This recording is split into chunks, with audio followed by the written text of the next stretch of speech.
জামানায় ফিতনার কুয়াশায় সারা দুনিয়া অন্ধকারাচ্ছন্ন হয়ে আছে, আমি যদি আমার নিজের জীবনকে, ঈমানকে, আমলকে সুন্দর সুষ্ঠুভাবে রাইট লাইন অনুপাতে, সুন্দর রাস্তা অনুপাতে আমি যদি গন্তব্যের দিকে এগিয়ে যেতে হয়, তাহলে আলো বেশিওয়ালা আলেমকে সামনে দিতে হবে।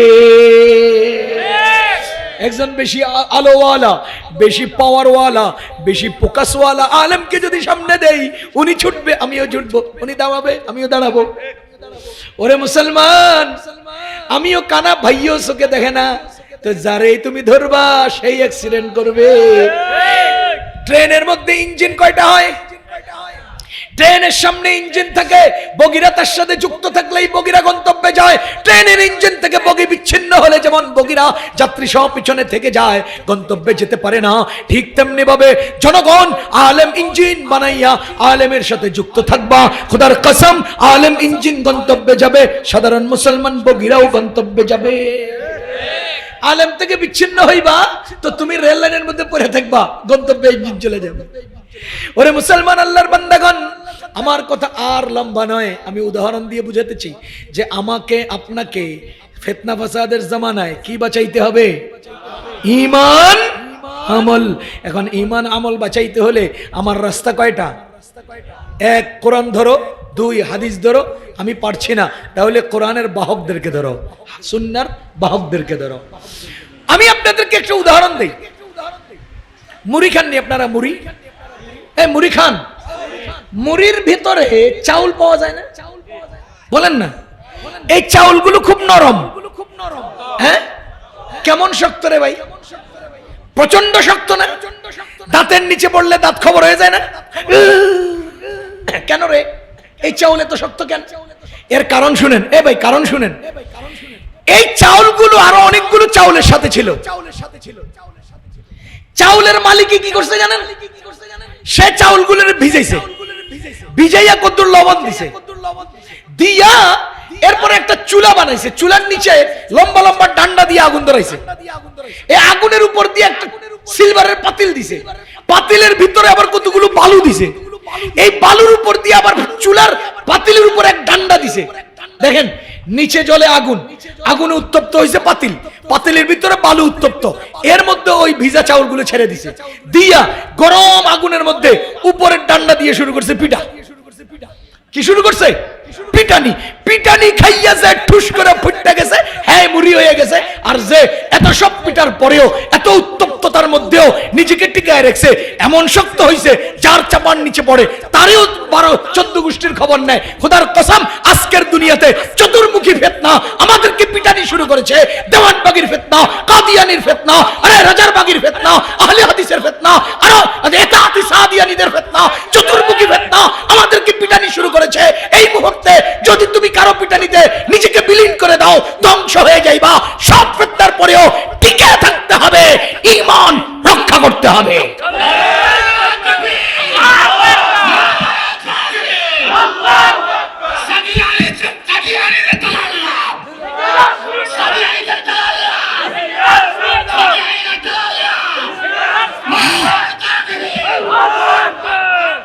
শেষ কথা, আমাদের ঈমান আমল বাঁচাইতে হলে এই ফিতনার যুগে উলামায়ে কেরামের আঁচল ধরা ছাড়া কোনো রাস্তা নাই। আমাদের দুনিয়া জ্বলে গেলেও ঈমান তো আছে,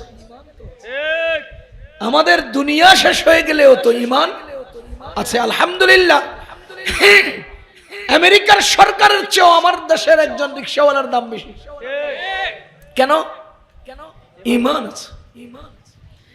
এখন যেই ফিতনার জামানা, এই ফিতনার জামানায় আমাদের সবচেয়ে বড় গুরুত্বপূর্ণ বিষয় হলো আমাদের ঈমান যেন বাঁচে, আমল যেন বাঁচে। এখন আমাদের ঈমান আমল বাঁচবে কিভাবে? জামানা কি পরিমাণ ফিতনার দেখেন। এখন ফিতনা মানুষের হাতে হাতে নিয়ে নিয়ে চলে। এখন ফিতনা মানুষের পকেটে পকেটে থাকে। এখনকার জামানার ফিতনা জমিন ফেটে বাইরে হয়। এখনকার জামানার ফিতনা আকাশে উড়ে। এখনকার জামানার ফিতনা আকাশ থেকে বৃষ্টির মতো নাজিল হয়। এই পরিমাণ ফিতনা, কুয়াশার মতো ফিতনায় পুরো দেশটাকে ঘিরে নিয়েছে। দুনিয়াটাকে ঘিরে নিয়েছে। এই মুহূর্তে আমাদেরকে ফিতনা থেকে বাঁচার দরকার আছে না নাই? বলেন তো আমাদের ঈমান আমল বাঁচানোর দরকার আছে কিনা? কতটুকুন দরকার? কতটুকুন দরকার? ক্যালিফোর্নিয়া বাঁচানোর জন্য তারা যত চেষ্টা করেছে তার চেয়ে হাজার কোটি গুণ শক্তিশালী প্রয়োজন আমাদের ঈমান বাঁচানো। তাদের সম্পদ বাঁচানোর জন্য তারা চেষ্টা করছে, বিভিন্ন ফায়ার সার্ভিস দিয়ে এটা বাঁচাতে চায়, আগুন নিভাতে চায়, হেলিকপ্টার দিয়ে পানি এনে ঢালতেছে। কেন? স্থাপনা বাঁচাইতে হবে, সম্পদ বাঁচাইতে হবে। আর আমাদের মেহনত ঈমান বাঁচাইতে হবে, আমল বাঁচাইতে হবে। এখন প্রশ্ন হলো, আমি ঈমান আমল কিভাবে বাঁচাবো? আমি গুমরাহি থেকে কিভাবে বাঁচবো? এই প্রসঙ্গে রাসূল করিম সাল্লাল্লাহু আলাইহি ওয়াসাল্লাম আমাদেরকে একটা মূল সম্পদ দিয়েছেন। এই সম্পদ যদি আমরা গ্রহণ করি তবে আমরা গুমরাহি থেকে বেঁচে যাব, ভ্রষ্টতা থেকে বেঁচে যাব, ঈমান আমল বাঁচাতে পারবো। নবীজি বলেন, তারাকতু ফীকুম আমরাইন, দুইটা জিনিস তোমাদেরকে দিয়ে যাচ্ছি, তোমাদের কাছে রেখে যাচ্ছি। লান তাদিল্লু, তোমরা গোমরাহ হবে না। কতদিন গোমরাহ হবে না? লান তাদিল্লু, তোমরা পথভ্রষ্ট হবে না। কতদিন? কখন? কিভাবে? মা তামাসসাকতুম বিহিমা, যতদিন তোমরা ওই দুই জিনিসকে আঁকড়ে ধরে রাখবে। বলেন, আমি গোমরাহ হব না। কতদিন? দুইটা জিনিস যতদিন ধরে রাখবো। আর আমি গোমরাহ হব না যদি এটা ধরে রাখি। মনে রাখবেন, এটা আমি ধরবো, এরপরেও গোমরাহ হব, এটার কোনো সম্ভাবনা নাই। কারণ নবীজি যে শব্দটা আমাদেরকে বলেছেন, লান তাদিল্লু, লাং নফি তাকিদ। আমার ছাত্র ভাইরা, আলেম সমাজ, ওলামায়ে কেরাম বুঝবেন, নফি তাকিদ মিনাল আন ইলা ইয়াউমিল কিয়ামা, পুরা সময়কে নফি করার জন্য আসে। যেমন কোরআনে আল্লাহ বলেছেন, ফাইন লাম তাফআলু ওয়া লান তাফআলু, তোমরা কোরআনের মতো আরেকটা কখনো আনতে পারো নাই, এখন থেকে পিছনের পূর্ণ সময়ে পারো নাই, ওয়া লান তাফআলু, এখন থেকে সামনের পূর্ণ সময় আনতে পারবা না। তাহলে পূর্ণ সময়কে নফি করার জন্য, মুস্তাকবালের পূর্ণ সময় নফি করার জন্য নফি তাকিদ, আর অতীতের মাজির পূর্ণ সময় নফি করার জন্য নফি জাহাদ। নবীজি কি বলেছেন? লান তাদিল্লু, তোমরা গোমরাহ হবে না। তার অর্থ হলো দাজ্জাল এসেও তোমাদেরকে গোমরাহ করতে পারবে না। সুবহানাল্লাহ কয় না? বলেন তো, আমাদের দরকার ঈমান বাঁচানো, আমল বাঁচানো, গোমরাহি থেকে বাঁচা। নবীজি কি বলেন? তারাকতু ফীকুম আমরাইন, দুটা পিলার রাখলাম, পিলার দুটা পিলার দিলাম। লান তাদিল্লু, গুমরাহ বানা, মা তামাসসাকতুম বিহিমা, এই দুটা পিলারকে যদি জড়ায় ধরতে পারো, পিলার দুটাকে যদি আঁকড়ে ধরে রাখতে পারো, কোশ্চেন কালেও তোমরা গুমরাহ হবা না। এক নাম্বার কিতাব আল্লাহ, দুই নাম্বার হলো সুন্নাত রাসূলুল্লাহ। এক নাম্বার হলো আল্লাহর কিতাব, দুই নাম্বার হলো রাসূলের সুন্নাহ। কি? এক নাম্বার হলো আল্লাহর কিতাব, দুই নাম্বার হলো রাসূলের সুন্নাহ।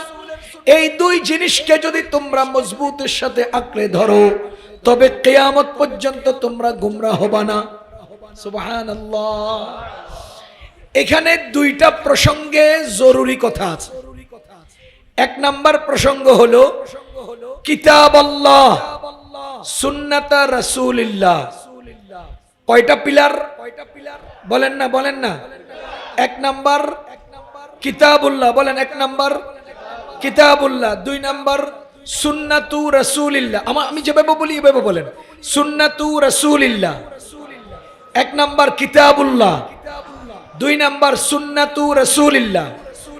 আপনারা কি আমার কথা বুঝতেছেন? বুঝা যায়? আসেন, কিতাবুল্লাহর মধ্যে কয় শব্দ? দুই শব্দ, কিতাব আর আল্লাহ। কিতাবুল্লাহর মধ্যে কয় শব্দ? দুই শব্দ, কিতাব আল্লাহ। সুন্নাতু রাসূলিল্লাহ কয় শব্দ? তিন শব্দ, সুন্নাত রাসূল আল্লাহ। কথা বুঝেন? কিতাবুল্লাহর মধ্যে কয় শব্দ? দুই শব্দ। কি? কিতাব আল্লাহ, সুন্নাতু রাসূলিল্লাহ। কয় শব্দ? কি কি? সুন্নাত, রাসূল, আল্লাহ। এখন আমার প্রশ্ন হলো, কিতাবের বেলায় দু শব্দে বাক্য শেষ করলেন, সুন্নাতের বেলায়, রাসূলের বেলায় তিন শব্দ কেন আনলেন? কিতাবুল্লাহ বললেন, ঠিক সেভাবে রাসূলুল্লাহ বলে দিতেন। তাহলে আমি তোমাদের জন্য রেখে যাচ্ছি দুই জিনিস, এক নাম্বার হলো কিতাবুল্লাহ, দুই নাম্বার হলো রাসূলুল্লাহ। এভাবে বললেই তো হতো, কিতাব আর আল্লাহ, রাসূল আর আল্লাহ। কিন্তু রাসূলের বেলায় সুন্নতের কয়েদ কেন আনলেন? সুন্নত শব্দটা কেন বাড়ালেন? আপনারা কি আমার কথা বুঝেন? এবার বলেন, এক নাম্বার পিলার কয় শব্দে? দুই নাম্বার পিলার কয় শব্দে? কেন দ্বিতীয় পিলারটা তিন শব্দে হলো? কেন প্রথমটা দু শব্দে হলো? এটা বুঝেন। কিতাবুল্লাহ, আল্লাহর কিতাব। আল্লাহর কিতাব মুতলাক, পুরাটা, জেনারেলি পুরাটা। আল্লাহর কিতাবের মধ্যে বহু প্রসঙ্গের আলোচনা আছে, আয়াতে মুহকামাত, যেগুলো আমাদের জন্য করণীয়। আবার অতীতের ঘটনা, যেমন আসহাবে কাহাফ, আসহাবে লূত, কওমে লূত, কওমে সামুদের বর্ণনা। যেমন আল্লাহর সৃষ্টির রহস্য, কুদরতের বর্ণনা। যেমন আল্লাহর কুদরতের আলোচনা, আসমান জমিনের আলোচনা, সৃষ্টির রহস্য, জমিনের বর্ণনা, আসমানের বর্ণনা। যেমন পরকালীন আলোচনা, ভবিষ্যৎ ঘটনা। কত আইটেমের কথা কোরআনে আছে।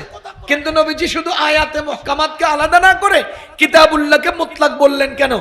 আর রাসূলুল্লাহর ব্যাপারে সুন্নতকে আলাদা করলেন কেন? কথা বুঝেন? এটা বুঝার জন্য আগে আমাদেরকে দেখতে হবে যে রাসূলের মধ্যে আমাদের জন্য অপশন আছে কয়টা? রাসূলের ভেতরে অপশন আছে তিনটা। বলেন তো, রাসূলের ভেতরে অপশন আছে কয়টা?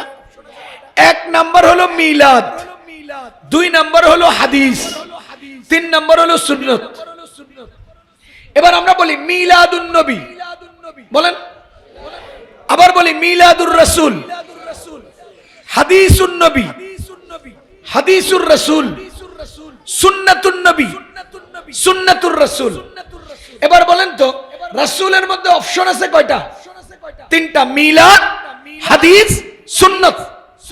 যদি নবীজি বলে দিতেন যে কিতাবুল্লাহ আর রাসূলুল্লাহ, তবে রাসূলের তিন অপশনের যে কোনো একটা নিলেই মানুষ গোমরাহি থেকে বেঁচে যেত। যেমনটা আমাদের দুনিয়ায় তিন অপশন, তিন গ্রুপে নিয়েছে। যেমন মিলাদুন নবী গ্রহণ করেছে বেদাতিরা, যাদেরকে আমরা আহলে বেদাত বলি। হাদিসুন নবী গ্রহণ করেছে লা মাযহাবিরা, যারা নিজেদেরকে আহলে হাদিস বলে, আমরা যাদেরকে লা মাযহাবি বলি। আরেক গ্রুপ হয় সুন্নত নিয়েছে, যাদেরকে আমরা আহলে সুন্নাত বলি। নবীজি ইঙ্গিত করছে, শুনো, রাসূলুল্লাহ নিলে মুতলাকান তোমরা যে কোনো একটা নিবা আর তোমরা গোমরাহি থেকে বাঁচবা। এটা হতে পারে না, কারণ মিলাদুন নবী নিলে তোমাদেরকে গোমরাহি থেকে বাঁচার নিশ্চয়তা আমি দেই নাই। হাদিসুন নবী নিলে তোমরা গোমরাহি থেকে বাঁচবা, এই নিশ্চয়তা আমি দেই নাই। একমাত্র নিশ্চয়তা হাদিস সুন্নাতুন নবী গ্রহণ করবা, তবে তোমরা গোমরাহি থেকে বাঁচবা। আপনারা কি আমার কথা বুঝতেছেন? আরে ভাই, কিতাবুল্লাহর মধ্যে দু শব্দে খুঁটি দিয়া দিলেন, রাসূলুল্লাহর মধ্যে তিন শব্দ আনলেন কেন? সুন্নত বাড়ালেন কেন? এর মূল কারণ হলো, তোমরা কিতাবুল্লাহ ধরো আর সুন্নতে রাসূলুল্লাহ ধরো। হাদিসে রাসূল ধরলে হবে না, মিলাদে রাসূল ধরলে হবে না। কারণ মিলাদুর রাসূল ধরে গুমরাহির পথে এগিয়ে যাচ্ছে এক গ্রুপ, হাদিসুর রাসূল ধরে মুনকিরে হাদিস হয়ে গুমরাহির দিকে এগিয়ে যাচ্ছে আরেক গ্রুপ। হাদিসুন নবী নয়, মিলাদুন নবী নয়, ধরতে হবে সুন্নাতুন নবী। কথা কি বুঝতেছেন না আপনারা? এবার আসেন এক নাম্বার কথা। নবীজি বলেছেন দুইটা খুঁটি রেখে গেলাম, দুইটা শক্তিশালী বিষয় রেখে গেলাম, জিনিস রেখে গেলাম। যদি তোমরা এই দুটাকে মজবুতের সাথে ধরতে পারো, লান তাদিল্লু, তোমাদের ঈমান সমস্যা হবে না। লান তাদিল্লু, তোমাদের আমলে সমস্যা হবে না। তাহলে ঈমান আর আমল থেকে বাঁচার পথ কয়টা? কয়টা খুঁটি? দুইটা। এক কিতাবুল্লাহ, দুই সুন্নতে রাসূলুল্লাহ। কথা কি বুঝতেছেন আপনারা? আমি এখন সুন্নতে রাসূলুল্লাহর বিপরীতে তিন গ্রুপের যে আলোচনা করলাম, আহলে বেদাত, আহলে হাদিস, আহলে সুন্নাহ, অথবা মিলাদুন নবী অবলম্বী, হাদিসুন নবী অবলম্বী, সুন্নত অবলম্বী, এই তিন গ্রুপের বর্ণনা, পরিচয়, আলোচনা, তাদের সমস্যা আর সমস্যা নয়, এবং আহলে সুন্নাত যারা তাদের কি সুবিধা, নবীজি কিভাবে বলেছেন, সাহাবায়ে কেরাম কি করেছেন, তাবেঈগণ কি করেছেন, আইম্মে মুজতাহিদিগণ কি বলেছেন, উলামায়ে কেরামের বর্ণনা কি, এগুলো নিয়ে আলোচনা করলে ওই হাদিসের এই তিন আলোচনা দিয়ে আমার সময় শেষ হবে। আমি চাচ্ছি যে আমাদের ঈমান আমল বাঁচানোর রাস্তাটা ধরে নিতে।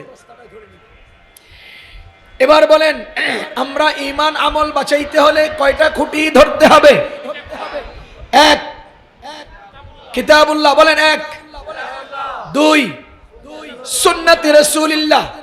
দ্বিতীয় নম্বর প্রসঙ্গ, এই হাদিসের দ্বিতীয় নম্বর প্রসঙ্গ আলোচনা। এখানে কোরআন শরীফ ঠিকমতো পড়তে পারেন না এমন লোক আছেন কিনা? এখানে কোরআন শরীফ পড়তে পারেন দেখে দেখে, অনুবাদ পারেন না এমন লোক আছেন কিনা? এখানে কোরআন শরীফ দেখে দেখে পড়েন, অনুবাদও পারেন, কিন্তু অনুবাদের দাবিতে কোরআনের আয়াত থেকে মাসআলা বুঝার যোগ্যতা রাখেন না এমন লোক আছেন কিনা? এমন লোকের প্রথম লোক হলাম আমি কোরআন শরীফের অনেক জায়গার আয়াত তেলাওয়াত পারি, অনুবাদ পারি, আবার অনেক মাসআলাও বাইর করার ক্ষমতা রাখি না। ওই মুজতাহিদ ইমামগণ থেকে শিখে তারপর আগাইতে হয়। আপনাদের কাছে উলামায়ে কেরামের মধ্যে অনেক যোগ্য লোক থাকবেন, কিন্তু আমাদের মধ্যে এমন লোক আছেন কিনা যারা অনুবাদ পর্যন্ত পারি কিন্তু মাসআলা বের করতে পারি না? আছেন কিনা? আচ্ছা, এবার বলেন, হাদিসের কিতাবগুলো জীবনে একবারও দেখেন নাই এমন লোক এখানে আছেন কিনা? হাদিস থেকে মাসআলা বের করার যোগ্যতা রাখেন না, হাদিস পড়তে পারেন না এমন লোক আছেন কিনা? ও ভাই বলেন না ভাই, শরমের কিছু নাই, আমি স্বীকার করতেছি আমি পারি না। হাদিসের কিতাবগুলোর মধ্যে জবজেন নাই, আমরা পড়বো কিভাবে? হাদিসের কিতাবগুলোর মধ্যে জবজেন নাই, পড়তে পারি না। হাদিসের কিতাবগুলোর মধ্যে জবজেন না থাকার কারণে পড়তেও পারি না, অনুবাদও পারি না, এরকম বহুত লোক নাই জমানে। এখন আপনারা বলেন তো, আমি গুমরাহি থেকে বাঁচতে হলে কি ধরতে হবে? বলেন না, কিতাবুল্লাহ। তা আমি তো কিতাবুল্লাহ পড়তেই পারি না, ধর্ম কেমনে? আমি তো সুন্নতে রাসূলুল্লাহ, আরে সুন্নত যে হাদিস থেকে আসে হাদিস চিনি না, হাদিস পড়তেই পারি না, তা আমি সুন্নত ধরবো কিভাবে? কথা বুঝেন। নবীজি আমাকে গুমরাহি থেকে বাঁচার জন্য বললেন তুমি কিতাব ধরো আর সুন্নত ধরো। এখন আমি কিতাব পড়তেই পারি না, ধরি কিভাবে? সুন্নত চিনি না, ধরবো কিভাবে? কথা বুঝেন। এখন আমারও তো একটা এই প্রসঙ্গে আরেকটা সাজেশন লাগবে, আমাকে আরেকটা পদ্ধতি জানাইতে হবে। এখন আমি তালাশ করতেছি নবীজির কাছে এটার কোনো সমাধান আছেন কিনা। আমাদের নবীজি বলেন তোমরা কিতাবুল্লাহ ধরো, সুন্নাতে রাসূলুল্লাহ ধরো, এই দুটা ধরলেই তোমরা গুমরাহি থেকে বেঁচে যাবে। এখন আমরা পারি না ধরতে, আমরা পারি না, যোগ্যতা রাখি না, তাহলে আমরা কোন দিক যাব? এবার আসেন আমাদের নবীজির কাছে এটার কোনো সমাধান, সলিউশন আছে কিনা। এই প্রসঙ্গে আমি আপনাদেরকে তিনটা হাদিস শোনাবো। এক নাম্বার হাদিস বুঝেন, এক নাম্বার হাদিস, এটা শক্তিশালী দলিল কিন্তু দূরবর্তী প্রাসঙ্গিক। দলিল শক্তিশালী, প্রসঙ্গ দূরবর্তী। যেমন আমাদের নবীজি বলেন মান কানা লাহু ইমামুন ফাকিরাআতুল ইমামি লাহু কিরাআতুন। যেই ব্যক্তি জামাতে নামাজ আদায় করে ওই ব্যক্তির ইমামের কেরাতই তার কেরাত। বুঝেন নাই? যেই ব্যক্তি জামাতে নামাজ আদায় করে ওই ব্যক্তির ইমামের কেরাতই তার কেরাত। এবার আপনারা বলেন, আমার সমাজের শতকরা ৮০-৮৫% মানুষ সহি শুদ্ধ কেরাত পারে না, কথা এটা স্বীকার করেন? যদি স্বীকার করেন এবার বলেন নামাজ ভঙ্গের কারণ কতটি? প্রথম কারণ নামাজে অশুদ্ধ পড়া। তাহলে 85% লোক নামাজ কেরাত সহি পারে না, 85% লোক কেরাত সহি পারে না। আবার নামাজ ভঙ্গের প্রথম কারণ নামাজে অশুদ্ধ পড়া। যদি আল্লাহ তাআলা জামাতে নামাজ আদায়ের সিস্টেম না রাখতেন তাহলে সমাজের 85% লোক শুধু কেরাত অশুদ্ধ হওয়ার কারণে নামাজ ফাসাদ হতো। নবীজি বলেন যার ইমাম আছে ইমামের কেরাতই তার কেরাত। তার মানে আমাদের আল্লাহ আমাদের মতো এই কেরাত সহি না পারা 85% লোকের নামাজকে ইমামের কেরাত দিয়ে চালায় দিছে। কত বড় দয়া আল্লাহ তাআলার, কত বড় দয়া! আরে আল্লাহ তাআলার কত বড় দয়া! এই জিম্মাদারি যদি ইমামের কাঁধে না দিতেন তাহলে আমরা এই 85% লোকে নামাজ ফাসেদ হয়ে যেত। এখন যে লামাযহাবীরা বলে ইমামের পিছনে মুক্তাদি সূরা ফাতিহা না পড়লে নামাজ হবে না, ওই লামাযহাবীরা আমাদেরকে বলতে হবে 85% সূরা ফাতিহা অশুদ্ধ পড়লে তাদের নামাজ হবে কিনা। যদি বলে হবে ইমামের কিরাত শুদ্ধ হলে, তাহলে আমার প্রশ্ন হলো অশুদ্ধ তেলাওয়াত নামাজ ফাসেদ হওয়ার কারণ, এই কারণ মুহাদ্দিসিনে কেরাম, এই কারণ ফুকাহায়ে কেরাম কেন লিখেছে? শরীয়ত কেন বলেছে? যেখানে শরীয়ত কথা বলে অথচ সেটা প্রযোজ্য হয় না, এমন শরীয়ত আমাদের হতে পারে না। কথা কি বুঝতেছেন? যাহা হোক, ওই প্রসঙ্গের তাদের প্রশ্নগুলো আমাদের উত্তরগুলো অন্য বিষয়। আমি কি বুঝাতে চাইলাম এবার আপনারা বলেন, আপনাদের শরীয়তের গুরুত্বপূর্ণ ইবাদতগুলোর সবচাইতে গুরুত্বপূর্ণ ইবাদত নামাজ নয়? এই নামাজের মধ্যে ভিতরে 6 ফরজ, বলেন ভিতরে কয় ফরজ?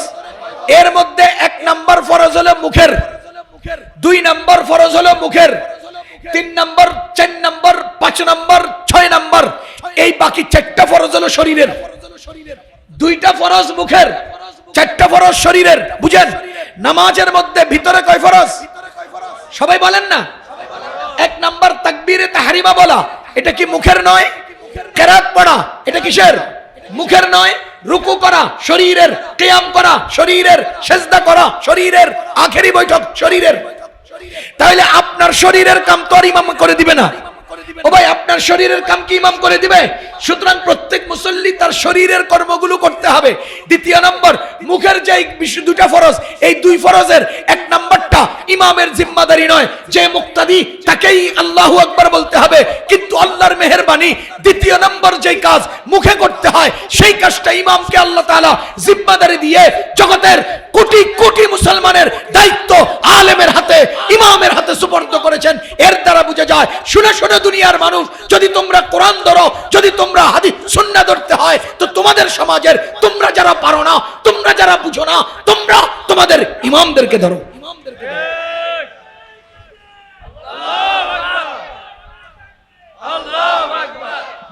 আপনারা বলেন তো, নামাজের গুরুত্বপূর্ণ 6 ফরজের 1 ফরজ কার দায়িত্বে?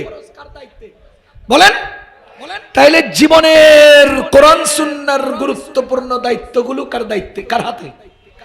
আলেমের হাতে। আলেমকে আল্লাহ তাআলা দিয়েছেন।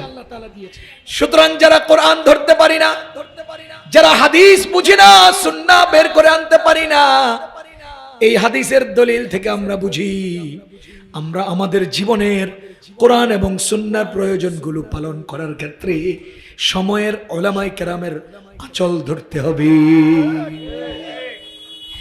2 নাম্বার দলিল, রাসূল করিম সাল্লাল্লাহু আলাইহি ওয়াসাল্লাম বলেন, ইন্নাল উলামা ওয়ারাসাতুল আম্বিয়া। উলামায়ে কেরাম হলেন নবীগণের ওয়ারিস।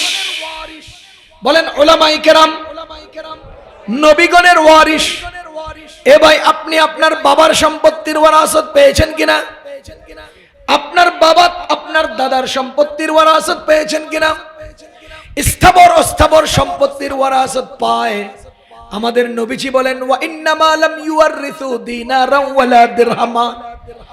আরে শুনো শুনো, যদি নবীগণের টাকা পয়সা অর্থ কড়ি স্থাবর অস্থাবর সম্পত্তির ওয়ারাসত হতো, তবে এই ওয়ারাসত 2-3 পুরুষের পরে বিলুপ্ত হয়ে যেত। তবে এটা শুধু মক্কা আর মদিনায় থেকে যেত। নবীজি বলেন, না না না, আমি মক্কায় ছিলাম, মদিনায় ছিলাম, আমার সম্পদ দুনিয়াবি হাইসিয়তে মক্কায় ছিল, মদিনায় ছিল, কিন্তু আমার ওয়ারাসত, উলামায়ে কেরামকে যে ওয়ারাসত আমি দিয়েছি, সেই ওয়ারাসত ধন সম্পদের ওয়ারাসত নয়। যদি ধন সম্পদের ওয়ারাসত হতো, তবে মক্কা মদিনায় 2-3 পুরুষের পরে এটা বিলুপ্ত হয়ে যেত। আমাদের নবীজি বলেন, ওয়া ইন্নামা ওয়ারাসুল ইলমা, নবীগণ মিরাজ দিয়েছেন ইলমের। ফামান আখাযাহু আখাযা বিহাদ্দি ওয়াফির। যারা নবীগণের ইলমের ওয়ারাসত গ্রহণ করেছে, তারা নবীগণের নবুয়তের জিম্মাদারির অংশ মাথায় নিয়েছে। এবার বলেন জামানার উম্মত নবীগণ থেকে সমাধান নিতেন কিনা? আরে নবীজি যখন দুনিয়াতে আছেন তখন জামানার উম্মত কার থেকে সমাধান নিতেন? নবীজি থেকে সমাধান নিতেন। নবীজি যখন চলে গেলেন এবার জামানার উম্মত কার থেকে সমাধান নিবে? নবীজির ওয়ারিস থেকে। চেয়ারম্যান সাহেব বিদেশে গেছেন, বোর্ড অফিসের সিগনেচার গুলো কে করে? ভাইস চেয়ারম্যান করে, কয় না? চেয়ারম্যান সাহেব বিদেশে গেছেন, বোর্ড অফিসের চেয়ারম্যান সাইন গুলো কে করে? ওরে দুনিয়ার মানুষের বোর্ড অফিসের সমাধান যিনি করে, নবীজি দুনিয়া থেকে চলে যাওয়ার পরে কিয়ামত পর্যন্ত উম্মতের প্রয়োজন নবীজির ওয়ারিসরা করবে। আর সাধারণ মানুষ নবীজির ওয়ারিসদের সাথে থেকে নিজের জীবনের কর্ম পরিচালনা করবে। ও মুসলমান, বুঝেন বুঝেন বুঝেন, নবীজি উলামায়ে কেরামকে ওয়ারাসাত দিয়েছেন। উলামায়ে কেরাম নবীগণের ওয়ারিস। উলামায়ে কেরাম নবীগণের ওয়ারিস। এখানে দুইটা বিষয় সামনে আছে। এক, নবীগণের ওয়ারিস মানে উলামায়ে কেরাম মর্যাদায় উপরে। নবীগণের ওয়ারিস মানে উলামায়ে কেরাম দায়িত্বে কঠিন। বলেন উলামায়ে কেরাম মর্যাদায় যেমন উপরে, দায়িত্বেও কঠিন। আপনি দায়িত্ব যদি মুক্ত, আমি তো উলামায়ে কেরাম, আমি তো নবীর ওয়ারিস, আমার শুধু পা টিপবা, আমার শুধু খাওয়াইবা, আমার শুধু মুরগি খাওয়াইবা, আমি তো খবর লইতাম না। তুমি নবীর ওয়ারিস না, তুমি ধান্দাবাজ। আজকে যাদেরকে আমরা পাগড়ি দিলাম, গতকালকে যাদেরকে পাগড়ি দিলাম, এই পাগড়ি একদিকে সম্মানের, আরেকদিকে জিম্মাদারির, একদিকে সম্মানের, আরেকদিকে দায়িত্বের। শুধু সম্মানের পাগড়ি নয়, পাগড়ি যতক্ষণ লাগাইছি এতক্ষণ সম্মানের, পাগড়ি খুলে ফেললে জীবন পুরোটাই জিম্মাদারি। কথা বলেন। তাহলে দ্বিতীয় নম্বর হাদিস বলছে উলামায়ে কেরাম নবীগণের ওয়ারিস। এখানে একটা মজার রহস্য বলি, সবাই খেয়াল করলে বুঝবেন। আল্লাহ তাআলা কোরআনে কারীমে বলেন খায়রুকুম, আল্লাহ তাআলা কোরআনে বলেন কুনতুম খায়রা উম্মাতিন। কোরআনে কি বলেন? কুনতুম খায়রা উম্মাতিন। ভাইও আমার গলা বসা আমি আগেই স্বীকার করছি, ভাঙ্গাচুরা যা বলছি একটু খেয়াল করলে ইনশাআল্লাহ উপকৃত হবেন। কুনতুম তোমরা, তুম জমা মুযাক্কারে হাজিরের জমির, কুনতুম তোমরা, খায়রা উম্মাতিন, খায়রুন ইসমে তাফজিল, উম্মাতিন বিল ইজাফা। ইসমে তাফজিল তিন ভাবে ব্যবহার হয়, আলিফ লাম মিম ইজাফাত, এখানে ইজাফাতান ব্যবহার হয়েছে। খেয়াল করেন, কুনতুম তোমরা, জমা মুযাক্কারে হাজিরের জমির, খায়রা উম্মাতিন, খায়রুন এটা উম্মাতিন শব্দের দিকে ইজাফত হয়েছে। তার অর্থ কি দাঁড়াইলো? আদম আলাইহিস সালাম থেকে কিয়ামত পর্যন্ত যত উম্মত অতিবাহিত হয়েছে সমস্ত উম্মতের মধ্যে তোমরা হলা সেরা উম্মত। জোরে কয় না সুবহানাল্লাহ? সবাই বুকে হাত দিয়ে বলেন আমরা সেরা উম্মত, আমরা সেরা। আলাদা এক হাদিসে নবীজি বলেন, নবীজিকে এক সাহাবী জিজ্ঞেস করেন, ইয়া রাসূলুল্লাহ কিয়ামতের ময়দানে আপনি আপনার উম্মত কিভাবে চিনবেন?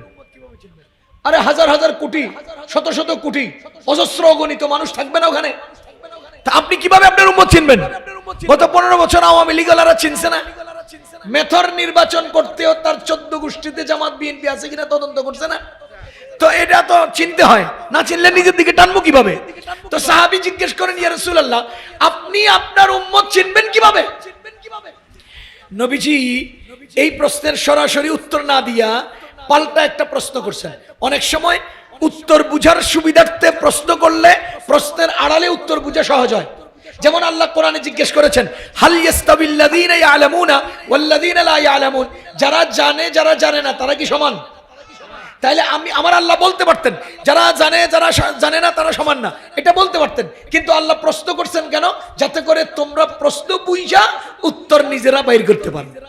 আচ্ছা, নবীজি যখন জিজ্ঞেস করছে আপনি উম্মত কিভাবে চিনবেন, তো নবীজি বলেন শোনো, কোন একটা ময়দানে যদি লাখ লাখ ঘোড়া থাকে, অনেক ঘোড়া, এর মধ্য থেকে যদি কিছু ঘোড়ার কপালগুলো সাদা সাদা হয়, কিছু ঘোড়ার কপাল কি হয়? সাদা সাদা হয়। তাহলে সাদা সাদা কপাল ওয়ালা ঘোড়াগুলো আলাদা করতে কি তোমাদের কষ্ট হবে? সাহাবায়ে কেরাম বলেন না। আচ্ছা বলেন তো, সাদা কপাল ঘোড়াগুলোকে আমরা কি ঘোড়া বলি? চান কপাইল্লা ঘোড়া। বলেন সাদা কপাল ঘোড়াগুলোকে আমরা কি বলি? চান কপালে ঘোড়া বলি না? নবীজিকে জিজ্ঞেস করে, ইয়া রাসূলুল্লাহ, আপনার উম্মত চিনবেন কিভাবে? নবীজি পাল্টা প্রশ্ন করলেন, ময়দানে অনেকগুলো ঘোড়া থাকলে সেখান থেকে চান কপালে ঘোড়াগুলোকে আলাদা করতে তোমাদের কষ্ট হবে? সাহাবীগণ বলেন, না ইয়া রাসূলুল্লাহ। নবীজি বলেন, ঠিক তেমনি ভাবে দুনিয়াতে আমার উম্মত যে ওযু করেছিল তাদের ওযুর অঙ্গগুলো ঝলঝল করে জ্বলবে, আমি আমার উম্মতের ওযুর অঙ্গ দেখে দেখে উম্মত চিনে নেব। আচ্ছা আপনারা বলেন তো, নবীজি বলতে পারতেন না আমার উম্মতের ওযুর অঙ্গ দেখে চিনে নেব? মাঝখান দিয়ে চান কপাইলে ঘোড়া আইলো কে? মাঝখান দিয়ে চান কপাইলে ঘোড়ার উদাহরণ আসলো কেন? এই কথা প্রমাণ করার জন্য মুহাদ্দিসিনে কেরাম বলেন যে এই প্রশ্নের আলোকে নবীজি আমাদেরকে ইঙ্গিত দিচ্ছেন কিয়ামতের ময়দানে আমার উম্মত হবে চান কপাইল্লা উম্মত। বলেন আমরা চান কপাইল্লা, বলেন না রে ভাই? আমরা সেরা, আমরা চান কপাইল্লা, আমরা আলাদা। বলেন আমরা আলাদা। তাহলে বুঝে গেল আল্লাহ বলেন আমরা সবাই মুসলমানরা আলাদা, আমরা সেরা। এবার আমাদের নবীজি বলেন, খায়রুকুম মান তাআল্লামাল কুরআনা ওয়া আল্লামা। ও মুসলমান, আমি যে কুনতুম বলেছিলাম, কুনতুমের মধ্যে তুম মানি তোমরা, তোমরা মানি মুসলমানরা। বলেন কুনতুম, তোমরা। তোমরা কারা? খায়রা উম্মাতিন, সেরা উম্মত। তাইলে এবার বলেন মুসলমানরা সেরা উম্মত। সবাই বলেন মুসলমানরা সেরা উম্মত। এবার হাদিস বলে খায়রুকুম, খায়রুন এখানেও ইসমে তাফজিল ইজাফাতান ব্যবহার হয়েছে। আগেকার আয়াতের মধ্যে কুনতুম জমিরে, জমিরটা আগে আসছে, আর এখানে খায়রুন জমিরের দিকে ইজাফত হয়েছে।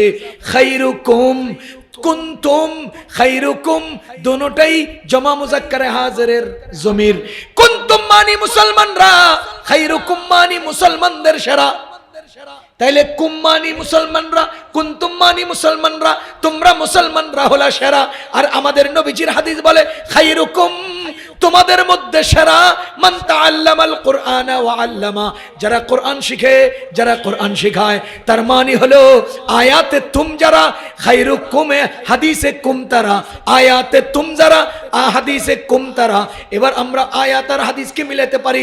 কুনতুম খায়রা উম্মাতিন, অর্থাৎ মুসলিমুনা খায়রু উম্মাতিন, মুসলমানরা হলেন সেরা উম্মত। খায়রুকুম আই খায়রুল মুসলিমিনা, মুসলমানদের মধ্যে সেরা হলো মান তাআল্লামাল কুরআনা ওয়া আল্লামা, যারা কোরআন শিখে এবং কোরআন শেখায়। তাহলে আমি এইভাবে খায়রু খায়রি উম্মাতিন মান তাআল্লামাল কুরআনা ওয়া আল্লামা, খায়রু খায়রি উম্মাতিন, সেরাদের সেরা উম্মত ওই সকল উম্মত যারা কোরআন শিখে, যারা কোরআন শেখায়। এবার আপনারা বলেন মুসলমানরা কি? মুসলমানদের মধ্যে সেরা কারা? ওলামায়ে কেরাম। মুসলমানরা হলেন সেরা, সেরাদের সেরা হলেন ওলামায়ে কেরাম। ওরে আমাদের নবীজি কি বলেন? ও শুনো শুনো আমার সাধারণ উম্মতেরা, তোমাদেরকে সেরা হওয়ার মর্যাদা দেওয়া হলো, আর আমার ওয়ারিস আলেমদেরকে সেরাদের সেরা হওয়ার মর্যাদা দেওয়া হলো। সুতরাং তোমরা যদি কোরআনকে ধরতে হয়, তোমরা সেরারা যদি হাদিস সুন্নাহকে ধরতে হয়, সেরারা যদি কোরআন আর সুন্নাহকে আঁকড়ে ধরতে হয়, তোমরা সেরারা কোরআন সুন্নাহ ধরতে পারছো না। তবে দেখো তোমাদের মধ্যে কারা কোরআন সুন্নাহ বুঝে, তাকায়া দেখি সেরাদের সেরা আলেমরা বুঝে। সুতরাং সেরারা সেরাদের সাথে যুক্ত থাকবে। আলেমরা হলেন সেরাদের সেরা, আমরা হলাম সেরা। বলেন আমরা কি? আর আলেমরা সেরাদের সেরা। আলেমরা হলেন সেরাদের সেরা, আমরা হলাম সেরা। আমাদেরকে সেরা হওয়ার মর্যাদা দিয়েছেন আল্লাহ, আলেমদেরকে সেরাদের সেরা হওয়ার মর্যাদা দিয়েছেন আল্লাহ এবং আল্লাহর রাসূল। কথা কি বুঝতেছেন? 3 নম্বর হাদিস, আমি কোরআন বুঝি না, হাদিস বুঝি না, সুন্নাহ বুঝি না। নবীজি বলেছেন কোরআন ধরতে, সুন্নাহ ধরতে। আমি তো পারি না, বুঝি না। এবার আমি যাব কোথায়? নবীজির 3 নম্বর হাদিস থেকে আমরা পেয়ে যাই কোথায় যাব। নবীজি বলেন, ও আমার উম্মতেরা শোনো, তোমরা তোমাদের জামানার আলেমদের সাথে যুক্ত থাকবা, কারণ তোমাদের আলেমগণ তোমাদের ঈমান আর আমলের পাহারাদার। আলেমগণ পাহারাদার। বলেন আলেমগণ পাহারাদার। জোরে বলেন আলেমগণ। এ মুসলমান, এই প্রসঙ্গে হাদিস বুঝার আগে আমি একটা প্রশ্ন আপনাদেরকে জিজ্ঞেস করতে চাই, আল্লাহু আকবার। আদম আলাইহিস সালাম থেকে ঈসা আলাইহিস সালাম পর্যন্ত, আদম আলাইহিস সালাম থেকে আমাদের নবীজি পর্যন্ত পৃথিবীর কোন রাসূল, নবী রাসূলের দ্বীন, নবী রাসূলগণের শরীয়ত পৃথিবীতে এত লম্বা সময় ছিল না। আমাদের নবীজির দ্বীন শরীয়ত পৃথিবীর বুকে যত লম্বা সময় বেঁচে আছে। একটা উদাহরণ দেই, আপনাদের চোখের সামনে বর্তমান পৃথিবীতে সারা বিশ্ব জুড়ে 2টা ক্যালেন্ডার চালু আছে, আর এশিয়া জুড়ে 3টা ক্যালেন্ডার। এশিয়াতে বাংলা, ইংরেজি, আরবি, আর সারা দুনিয়াতে বাংলা নাই। বাংলাটা খালি আমগো এই দেশে, কারণ বাংলাদেশ আবিষ্কার হলো বাদশাহ আকবর। ওই যে দ্বীন এলাহি আবিষ্কার করেছে, দ্বীন এলাহি চালানোর জন্য বাংলা ক্যালেন্ডার আবিষ্কার করেছে, আর এটাকে হিজরতের ক্যালেন্ডারের সাথে মিলাই করছে। এই জন্য হিজরি সন 1400, বাংলা সনও 1400, কারণ বাংলা সন হিজরি সনের সাথে মিলাই করছে। কেন? ওই আমাদের ধর্ম চলে হিজরি সনে, দ্বীন এলাহি বাদশাহ আকবরের ধর্ম চলবে বাংলা সনে। এই জন্য হ্যাঁ নতুন সন বাইন করছে। এটা মুসলমানের সন না, এটা ভণ্ড বাদশাহ আকবরের সন। আমি ওই প্রসঙ্গে ইতিহাস বললে অন্য দিক চলে যাবে, আমি ইঙ্গিত দিচ্ছি আপনাকে বুঝার জন্য। বলেন, আমাদের সামনে একটা সন আছে, একটা বর্ষপুঞ্জি আছে, একটা বর্ষ ক্যালেন্ডার আছে, ইংরেজি ক্যালেন্ডার, যাকে আরবিতে বলে ঈসাই। এটা শুরু হয়েছে কবে জানেন? ঈসা আলাইহিস সালাম থেকে। বলেন, এটা শুরু হয়েছে কোথা থেকে? ঈসা আলাইহিস সালাম থেকে। এই জন্য এটাকে খ্রিস্টাব্দ বলে, এটাকে ঈসাই বলে, এটাকে ইংরেজি সন বলে। কেন? এটা খ্রিস্টানদের ঈসা আলাইহিস সালাম থেকে। এবার বলেন, আমাদের হিজরি সন নবীজির হিজরত থেকে। কথা বুঝেন? আপনারা বলেন তো, ইংরেজি সন শুরু হলো কবে?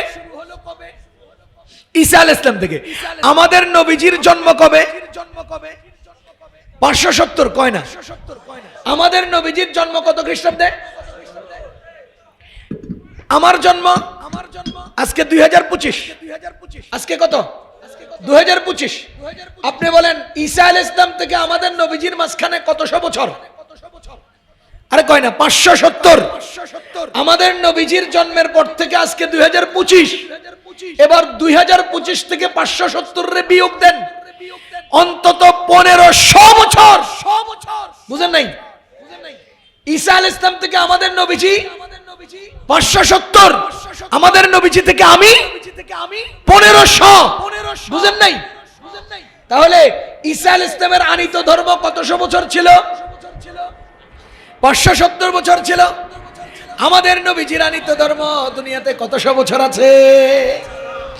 ও মুসলমান, আপনার কাছে আমার জানার বিষয়, আপনার কাছে আমার জানার বিষয়, অতীতের কোন নবীগণের দ্বীন শরীয়ত পৃথিবীতে এতদিন ছিল না।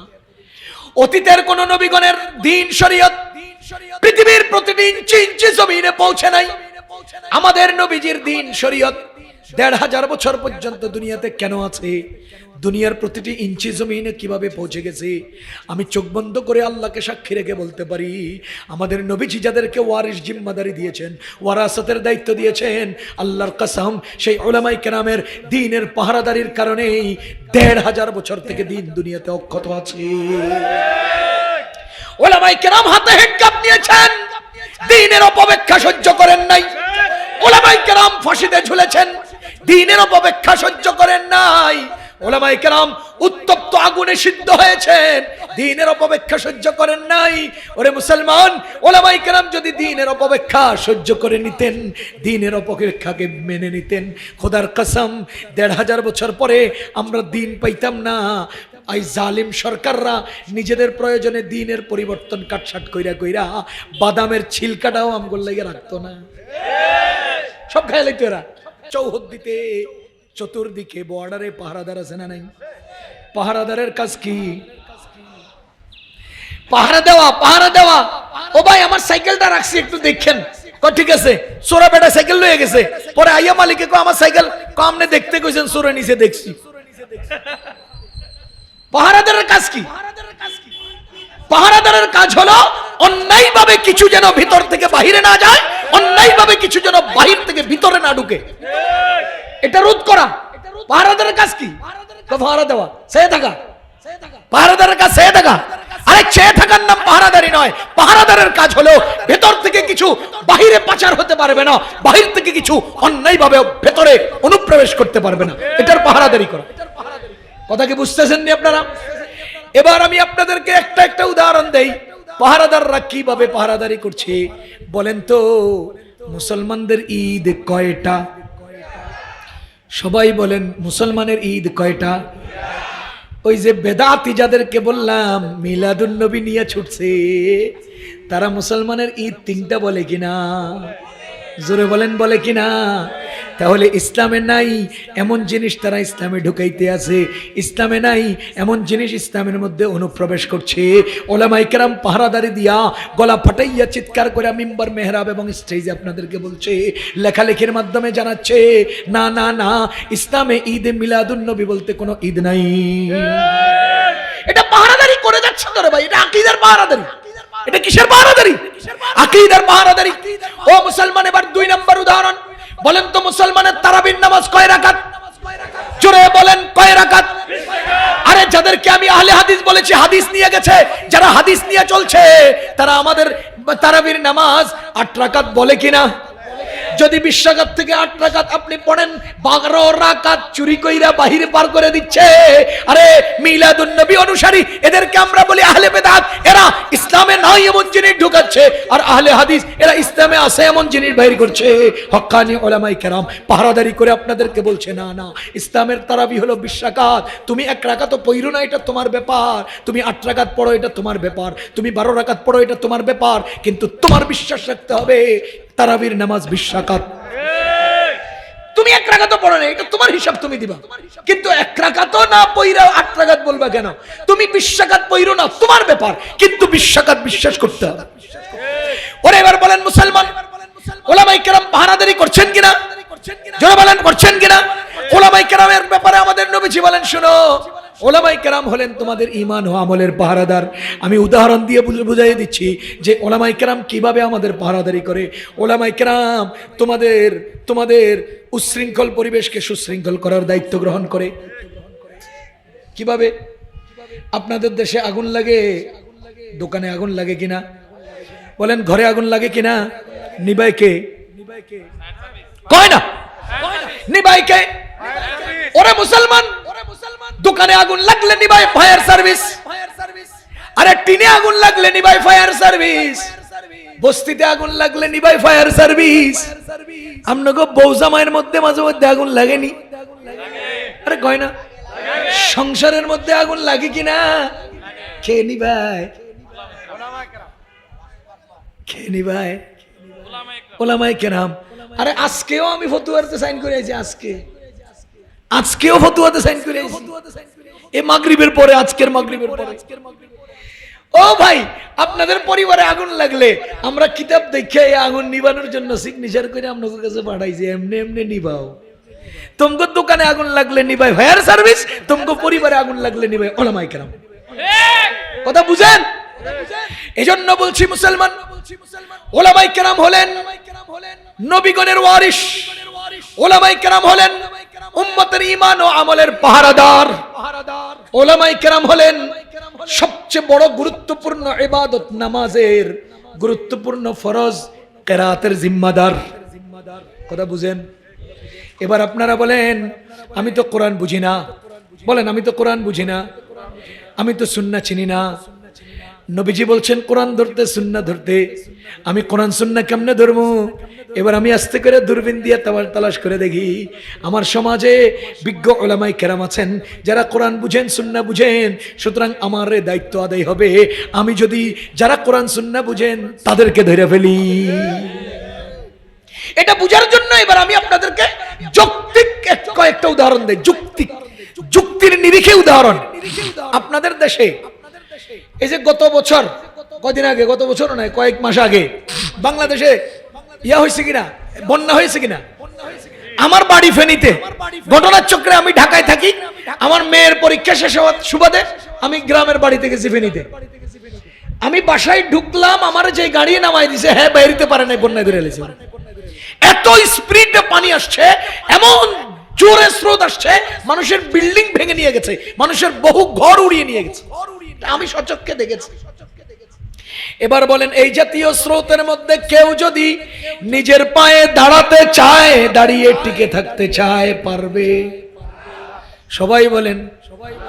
এরকম প্রচন্ড বেগে ধেয়ে আসা স্রোতের মধ্যে কেউ নিজের পায়ে দাঁড়িয়ে থাকতে পারবে না? না, যদি ওই মুহূর্তে স্রোতের মধ্যে নিজেকে বাঁচাতে হয়, এরকম স্রোতের মধ্যে যদি নিজেকে বাঁচাইতে হয়, একটা মাত্র পথ, গভীর শিকড়ওয়ালা একটা গাছকে আঁকড়ে ধরো।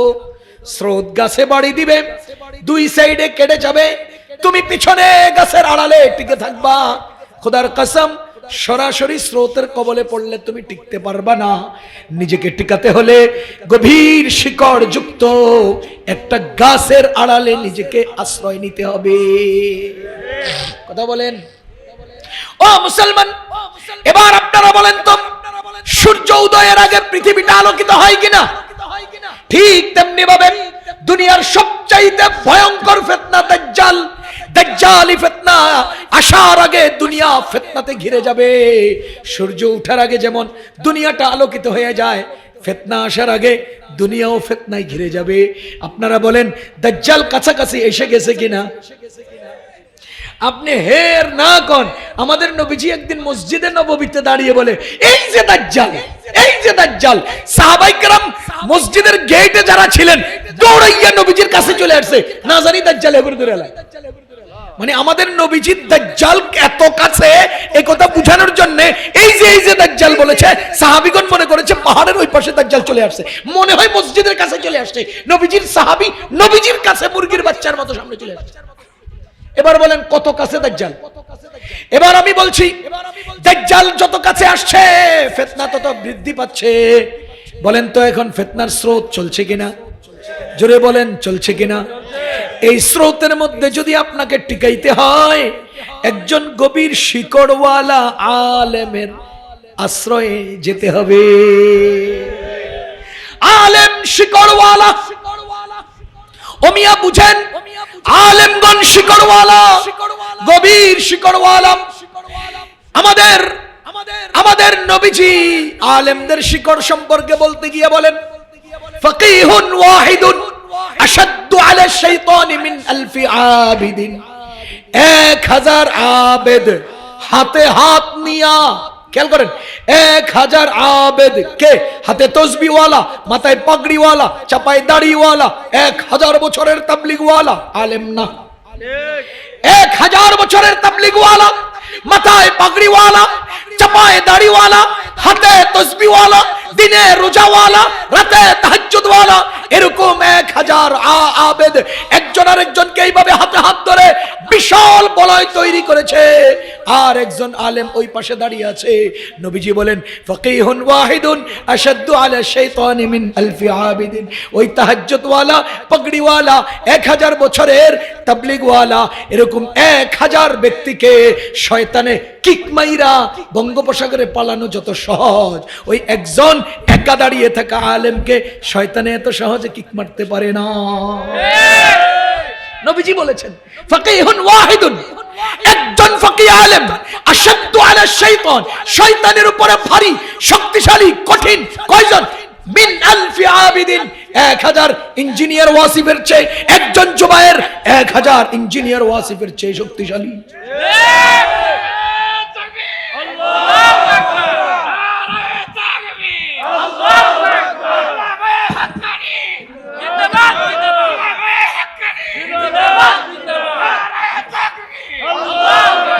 ফাকিহুন ওয়াহিদুন আশাদ্দু আলা শাইতানি মিন আলফি আবিদিন। এটার আরেকটা যৌক্তিক উদাহরণ নেন। আরেকটা যৌক্তিক উদাহরণ হলো, একটা ট্রাকের উপরে 1000 তাল গাছ, একটা ট্রাকের উপরে 1000 তাল গাছ, সবগুলো গোড়া কেটে ট্রাকের উপরে উঠেছে। এবার ট্রাকের ড্রাইভার ঘটনার চক্রে ট্রাক চালাইতে চালাইতে হয়তো ঘুমে অথবা ব্রেক ফেল করে রাস্তার পাশে এক তাল গাছের লোকে ধাম করে মেরে দিছে। এবার আপনারা বলেন, ট্রাক এটা দাঁড়িয়ে থাকবে, রাস্তার পাশে তাল গাছ পড়ে যাবে, নাকি ট্রাক কাইথুইয়া পড়ে 1000 তাল গাছ পড়ে যাবে? আর সামনের তাল গাছ কেন রে ভাই? এই 1000 তাল গাছ পড়ে গেল, ট্রাকও কাইতে হয়ে গেল, একটা তাল গাছ দাঁড়ায় রইল, কারণ ওর শিকড় আছে, এদের শিকড় নেই। আপনারা মাঝে মধ্যে ভাত খাইয়া বারান্দা থেকে পানি বাইরে মারেন কিনা, প্লেটের পানি? তো বাড়ির সামনে যদি কদু গাছ থাকে, কদু গাছ, লাউ গাছ, তো প্লেট ধোয়া পানি মারলে লাউ গাছের শিকড় বেরিয়ে যায়। আর প্রচন্ড স্পিডে মোটর দিয়ে পানি মারলেও খেজুর গাছের শিকড় বাইরে হয় না। নবীজি বলেন এই আবেদদের শিকড় হলো কদু গাছের শিকড়, আলেমদের শিকড় হলো খেজুর গাছের শিকড়। এবার আমি আপনাকে বলছি, বলেন তো আমার এই ফিতনার স্রোতের মধ্যে নিজেকে যদি বাঁচাইতে হয়, একজন শক্তিশালী শিকড়ওয়ালা, গভীর শিকড়ওয়ালা আলেমের পিছনে আশ্রয় নিতে হবে কিনা? জোরে বলেন, আশ্রয় নিতে হবে কিনা? এটা বুঝার জন্য আমি আরেকটা উদাহরণ দেই। এই হাদিস বুঝার জন্য আরেকটা উদাহরণ দেই। আমরা একবার সিলেট থেকে মাহফিল করে আসতেছিলাম, কঠিন শীত, প্রচন্ড কুয়াশা। কোত্থেকে মাহফিল করে আসতেছি? সিলেট। এমন অবস্থা হয়েছে যে আমাদের গাড়ি আর চলে না, গাড়ির আলো কম, লাইট ছোট, গাড়িটা নিচা। এখন গাড়ির সামনে আলো দেখা যায় না, এমন কুয়াশা। পরে কতটুক চলার পরে ড্রাইভারে কয় যে হুজুর চলে না। আমি কই সাইড করো, একটা পাম্পে দেখে সাইড করো। বড় কোনো গাড়ি যদি সিলেটের দিক থেকে আসে, যে বড় বড় গাড়ি আছে না, হানিফ, তারপরে এনা, এরকম বড় গাড়ি যদি আসে, ওরা গাড়ি হলো উঁচা, লাইট হলো বড়, চাকাও বড়, ওদের গাড়ি আলো দেখে দূর পর্যন্ত, জোরে চলবে, হেদের পিছনে পিছনে আমরা যাব। হ্যাঁ সামনে জোরে চলবে, আমরাও জোরে চলবো। হ্যাঁ ব্রেক দিবে, আমরাও ব্রেক দিব। হ্যাঁ ডাইনে গেলে আমরাও ডাইনে যাবো। হ্যাঁ টার্নিং নিলে আমরাও টার্নিং নিব। সুতরাং আমাদের আর চোখ লাগবে না, হের চোখ দিয়ে আমরা চলতে থাকবো। মুসলমান এমন হয়েছে একবার না বহুবার। সিলেট থেকে আসার পথে গাড়িটা পাম্পে দাঁড় করিয়েছি, বড় একটা বাস আসছে, বাসের পিছনে আমরা যখন রওনা দিয়েছি, বাসটা শক্তিশালী, এই বাসের আলো বেশি। ঠিক তেমনি ভাবে আজকের জামানায় ফিতনার কুয়াশায় সারা দুনিয়া অন্ধকারাচ্ছন্ন হয়ে আছে। আমি যদি আমার নিজের জীবনকে, ঈমানকে, আমলকে সুন্দর সুষ্ঠুভাবে রাইট লাইন অনুপাতে, সুন্দর রাস্তা অনুপাতে আমি যদি গন্তব্যের দিকে এগিয়ে যেতে হয়, তাহলে আলো বেশিওয়ালা আলেমকে সামনে দিতে হবে। একজন বেশি আলোওয়ালা, বেশি পাওয়ারওয়ালা, বেশি ফোকাসওয়ালা আলেমকে যদি সামনে দেই, উনি ছুটবে, আমিও ছুটবো, উনি দাঁড়াবে, আমিও দাঁড়াবো। ওরে মুসলমান, আমিও কানা, ভাইও চোখে দেখে না, তো যারে তুমি ধরবা সেই অ্যাক্সিডেন্ট করবে। ট্রেনের মধ্যে ইঞ্জিন কয়টা হয়? ট্রেনের সামনে ইঞ্জিন থাকে, বগিরা তার সাথে যুক্ত থাকলেই বগিরা গন্তব্যে যায়। ট্রেনের ইঞ্জিন থেকে বগি বিচ্ছিন্ন হলে যেমন বগিরা যাত্রী সহ পিছনে থেকে যায়, গন্তব্যে যেতে পারে না, ঠিক তেমনি ভাবে জনগণ আলেম ইঞ্জিন বানাইয়া আলেমের সাথে যুক্ত থাকবা। খোদার কসম, আলেম ইঞ্জিন গন্তব্যে যাবে, সাধারণ মুসলমান বগিরাও গন্তব্যে যাবে। আলেম থেকে বিচ্ছিন্ন হইবা তো তুমি রেল লাইনের মধ্যে পড়ে থাকবা, গন্তব্যে ইঞ্জিন চলে যাবে। ওরে মুসলমান, আল্লাহর বান্দাগণ, আমার কথা আর লম্বা নয়, আমি উদাহরণ দিয়ে বুঝাতেছি যে আমাকে আপনাকে ফিতনা ফাসাদের জামানায় কি বাঁচাইতে হবে? ঈমান আমল। এখন ঈমান আমল বাঁচাইতে হলে আমার রাস্তা কয়টা? এক, কোরআন ধরো, দুই, হাদিস ধরো। আমি পারছি না, তাহলে কোরআনের বাহকদেরকে ধরো, সুন্নাহর বাহকদেরকে ধরো। আমি আপনাদেরকে একটা উদাহরণ দেই। মুড়ি খাননি আপনারা? মুড়ি, মুড়ি খান? মুড়ির ভিতরে চাউল পাওয়া যায় না? বলেন না, এই চাউলগুলো খুব নরম। হ্যাঁ, কেমন শক্ত রে ভাই? প্রচন্ড শক্ত না? দাঁতের নিচে পড়লে দাঁত খবর হয়ে যায় না? কেন রে এই চাউল এত শক্ত কেন? এর কারণ শুনেন। ভাই কারণ শুনেন। এই চাউলগুলো আরো অনেকগুলো চাউলের সাথে ছিল।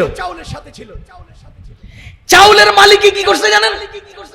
সে চাউলগুলোর ভিজাইছে, ভিজাইয়া কদ্দুর লবণ দিছে, দিয়া এরপরে একটা চুলা বানাইছে। চুলার নিচে লম্বা লম্বা ডান্ডা দিয়ে আগুন ধরাইছে।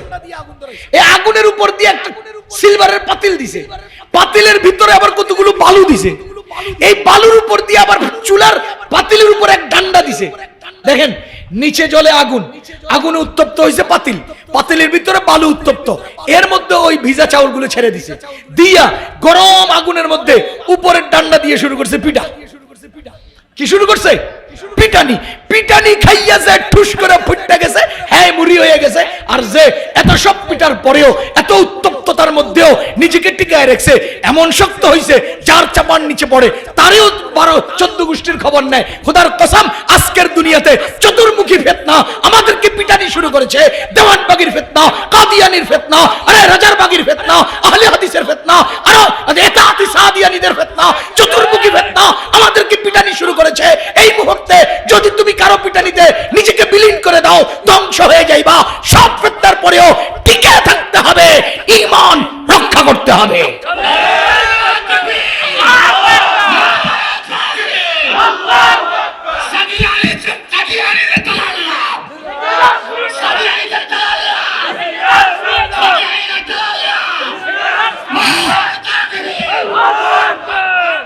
শেষ কথা, আমাদের ঈমান আমল বাঁচাইতে হলে এই ফিতনার যুগে উলামায়ে কেরামের আঁচল ধরা ছাড়া কোনো রাস্তা নাই। আপনারা বর্তমানে দেখতে পাচ্ছেন দাওয়াত ও তাবলীগের এই মেহনতের মধ্যে এক ভয়ঙ্কর বিভেদ তৈরি হয়েছে। এই বিভেদ তৈরি হলো কেন? এখন আমাদের করণীয় কি? শুধু এতটুকুন প্রশ্নের জবাবটা দেই। আমি এই ব্যাপারটা নিয়ে পুরো আলোচনা করলে অনেক লম্বা কথা, ইঙ্গিত দেই।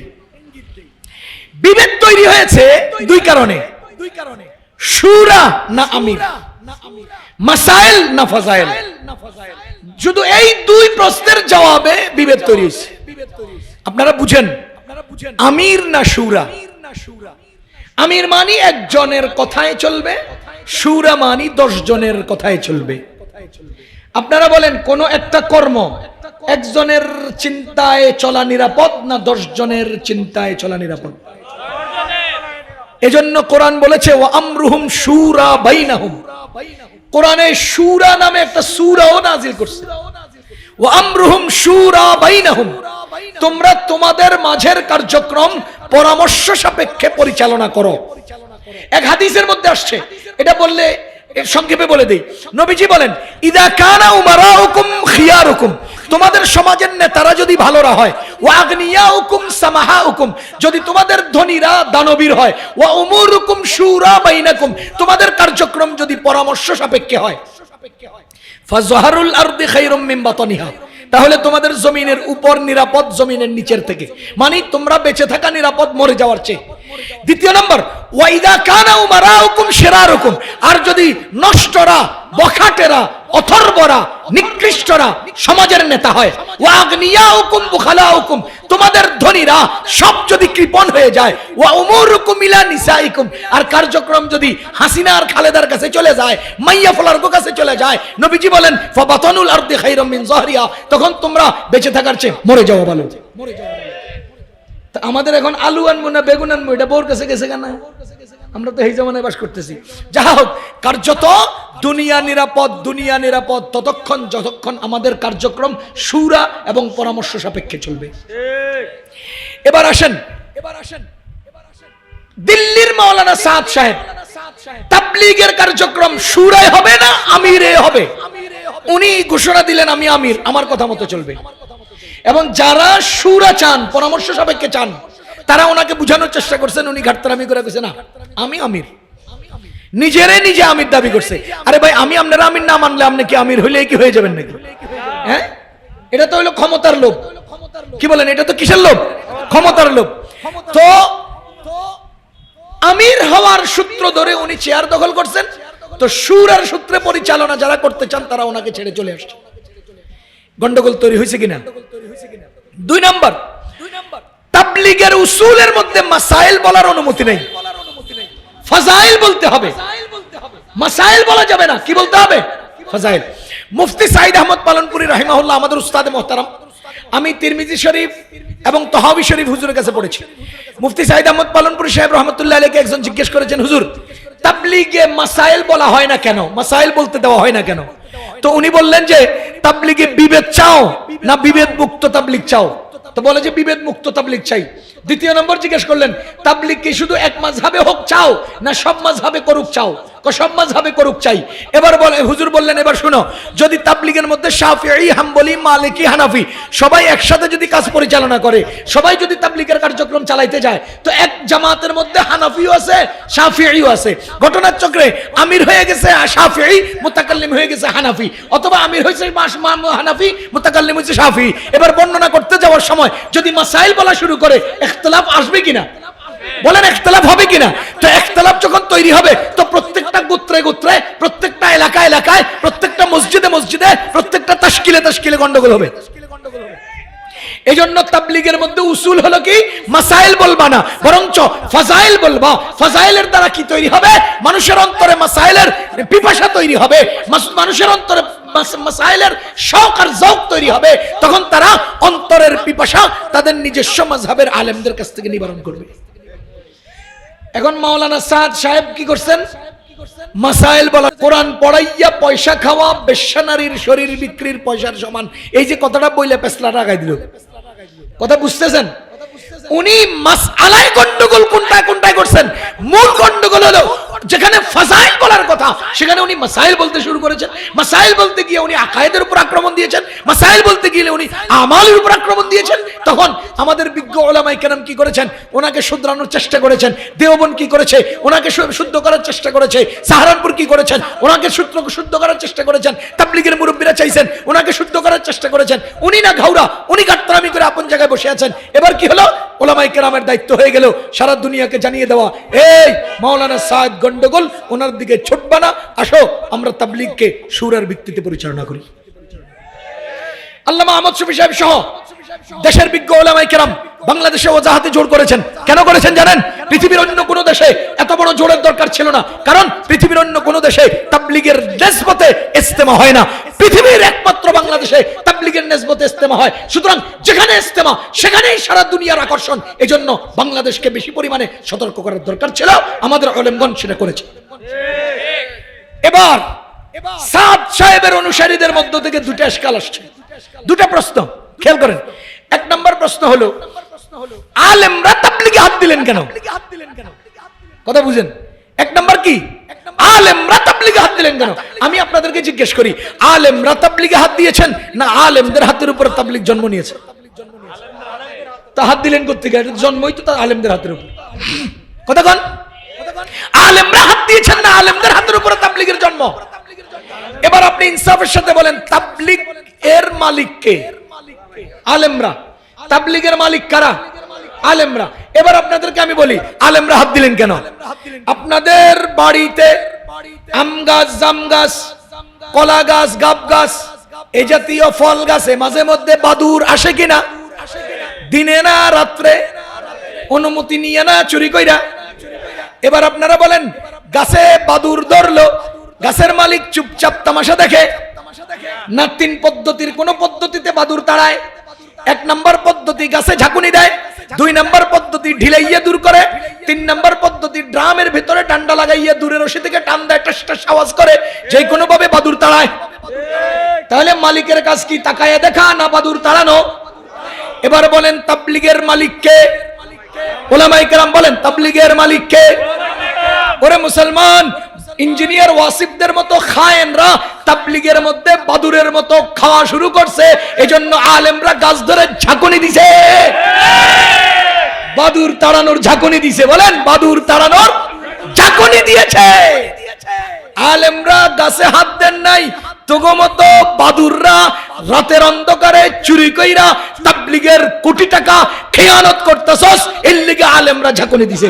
দরকার ছিল, দরকার ছিল, দরকার ছিল।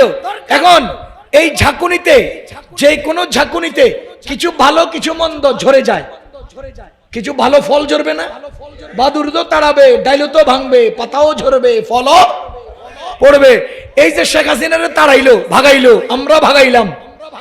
এখন আমাদেরকে অনেকে প্রশ্ন করে, হুজুর আমার কয়েকজনে করছে, সরকারি স্থাপনাগুলোর উপরে আক্রমণের দরকার কি ছিল? তা আমি বললাম যে শুনো, গায়ের মধ্যে ফোঁড়া একটা হলে এটার ভিতরে একটা শক্ত শ্বাস থাকে, ওটারে টিপ দিয়ে বাইর করার জন্য জোরে টিপ দিলে কিছু ভালো ওর রক্ত আর পানিও বাইরিয়ে যায়। এখন হেরেট বাইর করার লাগে এমন জোরে দিতে হয়েছে চাপ, তো কিছু সরকারি স্থাপনায় আক্রমণ হচ্ছে। তো এটা তো লাগবেই রে ভাই, এটা না হলে তো এর অপারেশন হবে না রে ভাই। এত জোরে চাপ না দিলে তো ওই খবিশ বাইরব না। কথা বুঝেন নাই? এরপরে প্রশ্ন হলো, এই যে মেট্রো ট্রেনের উপর আক্রমণ করলো কে? ট্রেন স্টেশনের উপর। আরে ভাই, মেট্রো ট্রেন আক্রোশের শিকার নয়। যদি মেট্রো ট্রেন স্টেশন আক্রোশের শিকার হইতো, তাহলে ঢাকা ভার্সিটির মেট্রো ট্রেন স্টেশন আক্রান্ত হলো না কেন? কথা কন। আক্রোশের শিকার হয়েছে পুলিশ। আক্রোশের শিকার কারা? সন্ত্রাসী পুলিশ লীগ। হেরা 10 নম্বরের ট্রেন স্টেশন থেকে নিচে গুলি করছে, কাজীপাড়ার ট্রেন স্টেশন থেকে নিচে গুলি করছে, পোলাপান সহ্য করতে না পারে হেনা আগুন দিছে। তাহলে আক্রোশ কি স্টেশন না পুলিশ? যদি স্টেশন আক্রোশের শিকার হইতো, তাহলে ঢাকা ইউনিভার্সিটি আগারগা কেন হইলো না? কথা বুঝেন? সুতরাং আপনারা যে প্রশ্ন করলেন সরকারি স্থাপনাগুলো আক্রান্ত হলো কেন, মূলত 2 কারণে। 1 নম্বর অপারেশনের প্রয়োজনে, 2 নম্বর ওখানে তোমাদের গন্ডগোল ছিল, তোমাদের সন্ত্রাসী গুন্ডারা সেই স্থাপনায় ছিল, এই জন্য এরা আগুন দিছে। কথা বুঝতেছেন? তাহলে তাবলীগের গাছে ঝাঁকুনি দিছে, আর কিছু ভালো মন্দ পাতা পড়ছে কিনা? এটা পড়বেই। এবার বলেন, যখন সূর্য উদয় হয়, যখন মামুনুল হকের কণ্ঠের আওয়াজ শোনা যায়, তখন শাহরিয়ার কবিররা মামুনুল হকের বিরুদ্ধে কথা বলে কেন রে? এর মূল কারণ হলো, রাতের বেলা অন্ধকারে এরা চুরি করবে, মামুনুল হকরা আওয়াজ দিলে সূর্যের আলো উঠবে, বাদুররা আর অন্ধকার হারিয়ে গেলে চুরি করতে পারবে না। এখন ওয়াসিফরা, ইঞ্জিনিয়ার ওয়াসিফরা কেন আমাদের আলেম ওলামার বিরুদ্ধে কথা বলে? এর মূল কারণ হলো, আমরা হাত দিয়েছি, তোদের চুরির রাস্তা বন্ধ হয়ে গেছে। মুসলমান বুঝেন? এত রাত্রে স্লোগান লাগতো না। আমার কথাও কিন্তু শেষ পর্যায়ে। 1 নম্বর প্রশ্ন, আলেমরা হাত দিলেন কেন? আপনারা কি বুঝতেছেন আলেমরা হাত দিয়েছেন, না আলেমদের হাতের উপর তৈরি হওয়া তাবলীগের একটু পরিষ্কার করেছেন? কথা বুঝেন? 2 নম্বর, সাদিয়ানীরা 2 নম্বর যে কথা কয়, আমরাও তো তাবলীগের কাজ করতেছি, আমাদেরটাও তো দ্বীনের কাজ। ও ভাই, নামাজ দ্বীনের ইবাদত কিনা? জোরে বলেন। ওযু ছাড়া কথা কয় না। তো তোমরাও তো দ্বীনের কাজ করতেছো, কিন্তু ওযু ছাড়া করতেছো। বুঝে নাই? আরে নামাজ কোন দিক ফিরে পড়তে হয়? তোমরা তো উত্তর দিকে ফিরে শুরু করছো। সুতরাং তোমরা যদি কও আমরাও দ্বীনের কাজ করতেছি, তোমাদেরটা দ্বীনের কাজ নয়, কারণ তোমরা পদ্ধতি পরিপন্থী কাজ করছো। তোমরা ওযু ছাড়া করছো, তোমাদেরটা তোমাদেরকে গন্তব্যে নিবে না। আমার এখানে একটা ছোট্ট প্রশ্ন, এরা আলেমদের বিরুদ্ধে এত জোরে কথা কয় কেন? আলেমদের বিরুদ্ধে খেপা কেন? এর 2 উত্তর। 1 নাম্বার, সারা দুনিয়ার সমস্ত এরিয়াতে, সমস্ত যুগে, সমস্ত বাতিল একটা মাত্র টার্গেট আলেমরা। সাদিয়ানীদের টার্গেট কারা? কাদিয়ানীদের টার্গেট কারা? দেওয়ানবাগীদের টার্গেট কারা? লামাযহাবীদের টার্গেট কারা? মুশরিকদের টার্গেট কারা? খ্রিস্টানদের টার্গেট কারা? আলেমরা। কারণ এদের সংস্রবে থেকে উম্মাহ তার দ্বীন ঈমান বাঁচায়। এরা জ্বলন্ত আগুনে নিক্ষিপ্ত হলেও তার দ্বীন হারায় না। এজন্য আলেমরাই তাদের টার্গেট। যা হোক, 2 নম্বর, তাবলীগের সাথীরা আলেমদেরকে এত জোরে জোরে কথা কয় কেন? এটা বুঝার জন্য একটা উদাহরণ বুঝেন। এক জায়গায় একটা ব্যাঙ পাশের একটা দাঁড়িয়ে থাকা বড় হাতিকে কতক্ষণ পর পর যায় লাথি মারে। ব্যাঙ হাতির কি করে? লাথি মারে। কিরে আজকের ব্যাঙ এটা হাতির লাথি মারে কেন? খোঁজা শুরু করছে, আর দেখে কি ব্যাঙের পাছার নিচে ছোট্ট 1 টাকার পয়সা একটা। এই 1 টাকার পয়সার গরমে সহ্য করতে না পাইরা হাতিরে লাথি মারে। আমরা আজকে সাদিয়ানীদেরকে দেখি আলেমদের দিকে হাত উঠায়, আলেমদের দিকে কথা উঠায়, আলেমদের উপরে কথাও আওয়াজ দেয় কেন রে? ওহো, তদন্ত করে দেখি আমরা মসজিদের মিম্বরের নিচের সিঁড়িতে বৈশা হেগরে তাবলীগের কথা বলার সুযোগ দিয়েছিলাম। ওই আমগো মিম্বরের সিঁড়ি হেগো পাছায় লাগছে। কথা বুঝতেছেন? আগের থেকে এগোরে মিম্বরের আউটে রাখতাম তো এত ফাল দিতে পারতো না। ও মুসলমান বুঝেন,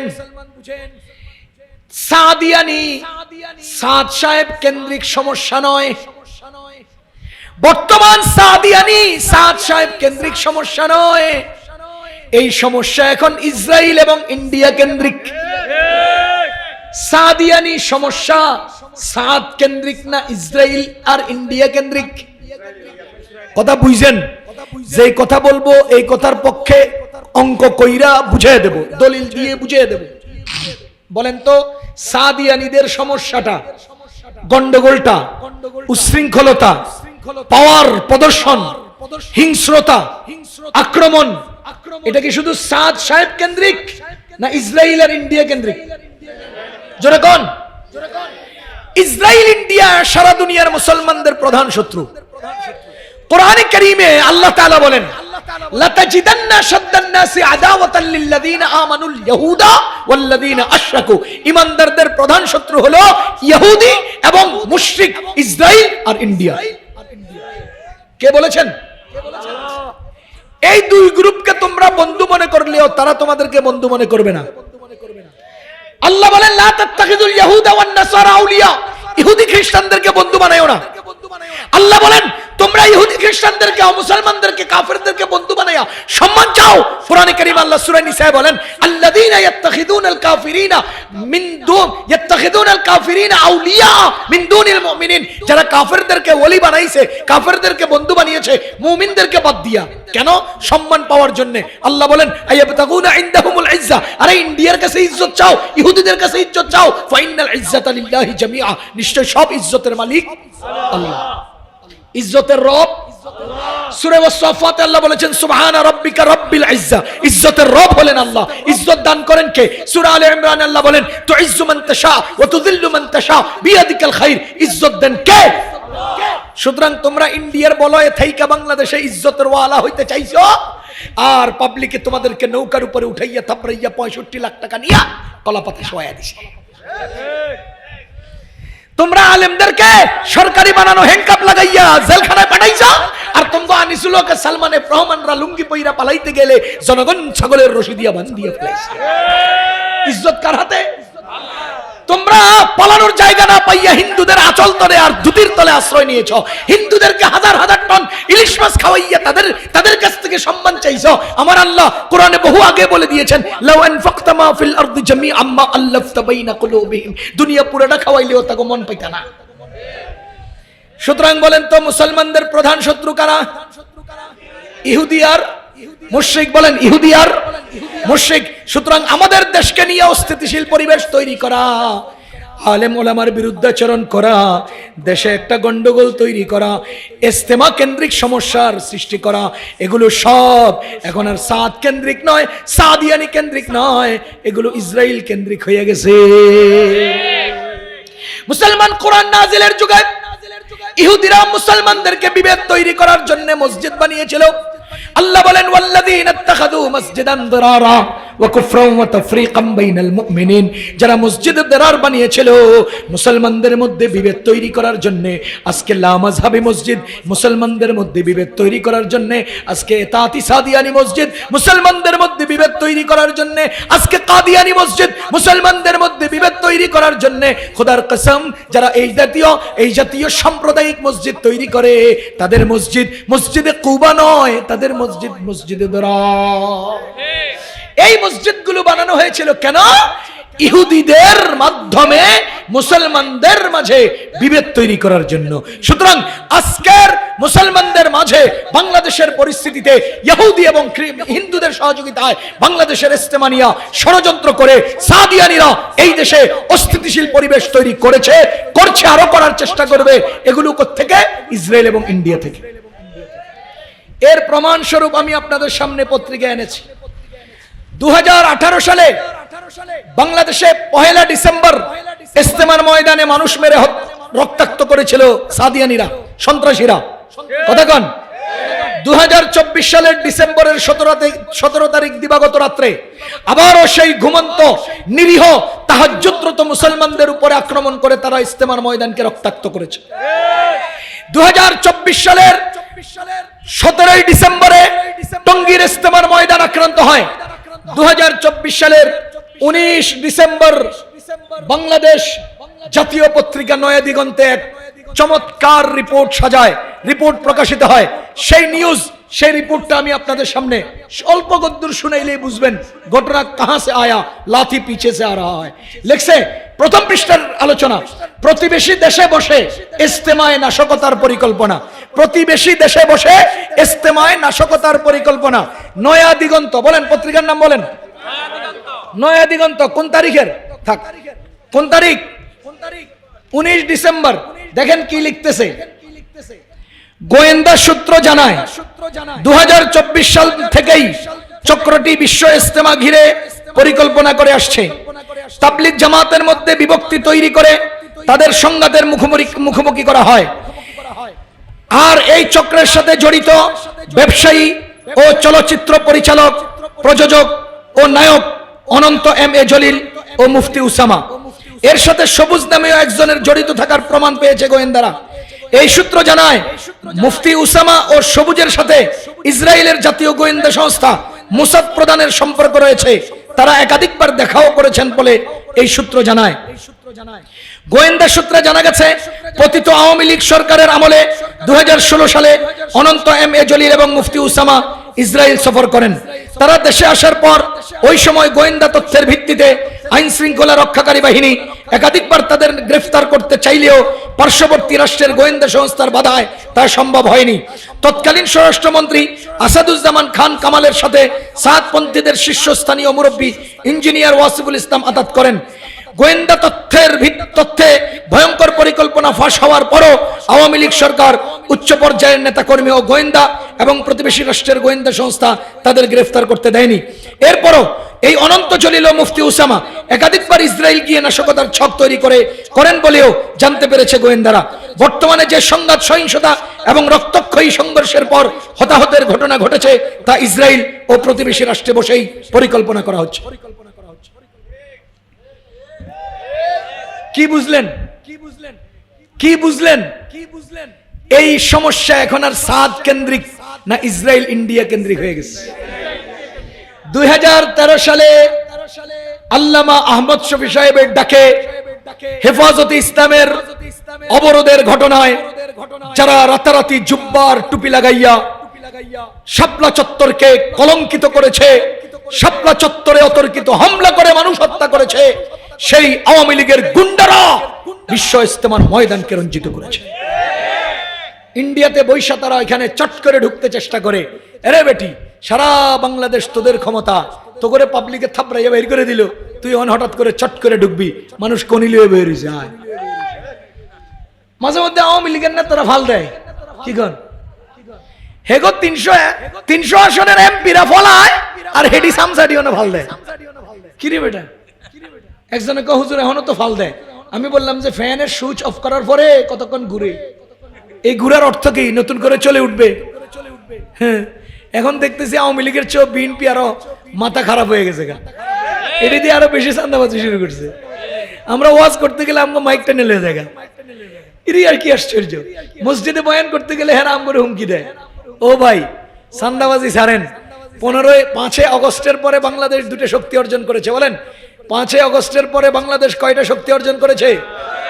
1, বাংলাদেশে কোনো জালিম সরকার আর আগের মতো মাথা উঠাইতে পারবে না। নতুন কোন আওয়ামী লীগের ফ্যাসিস্ট বাংলাদেশে আর আসবে না। একটারে চূড়ান্ত পতনের মাধ্যমে সমস্তগুলোকে সোজা করার শক্তি অর্জন করেছি আমরা। দ্বিতীয় নাম্বার, ইন্ডিয়ারে আর দাদা মনে করার সুযোগ নাই। চোখে চোখ রাইখা দীপ্ত কণ্ঠে স্বাধীনতার পক্ষে ভূমিকা রাখার শক্তি অর্জন হয়েছে। কথা কি বুঝতেছেন? সুতরাং ইন্ডিয়াকে আমি 1-2টা কথা না বললেই নয়, পাশেই তো এদের কিছু কথা আছে, শোনা দরকার। আমাদের প্রতি বছর কোরবানির সময় গরু দরকার হয় না?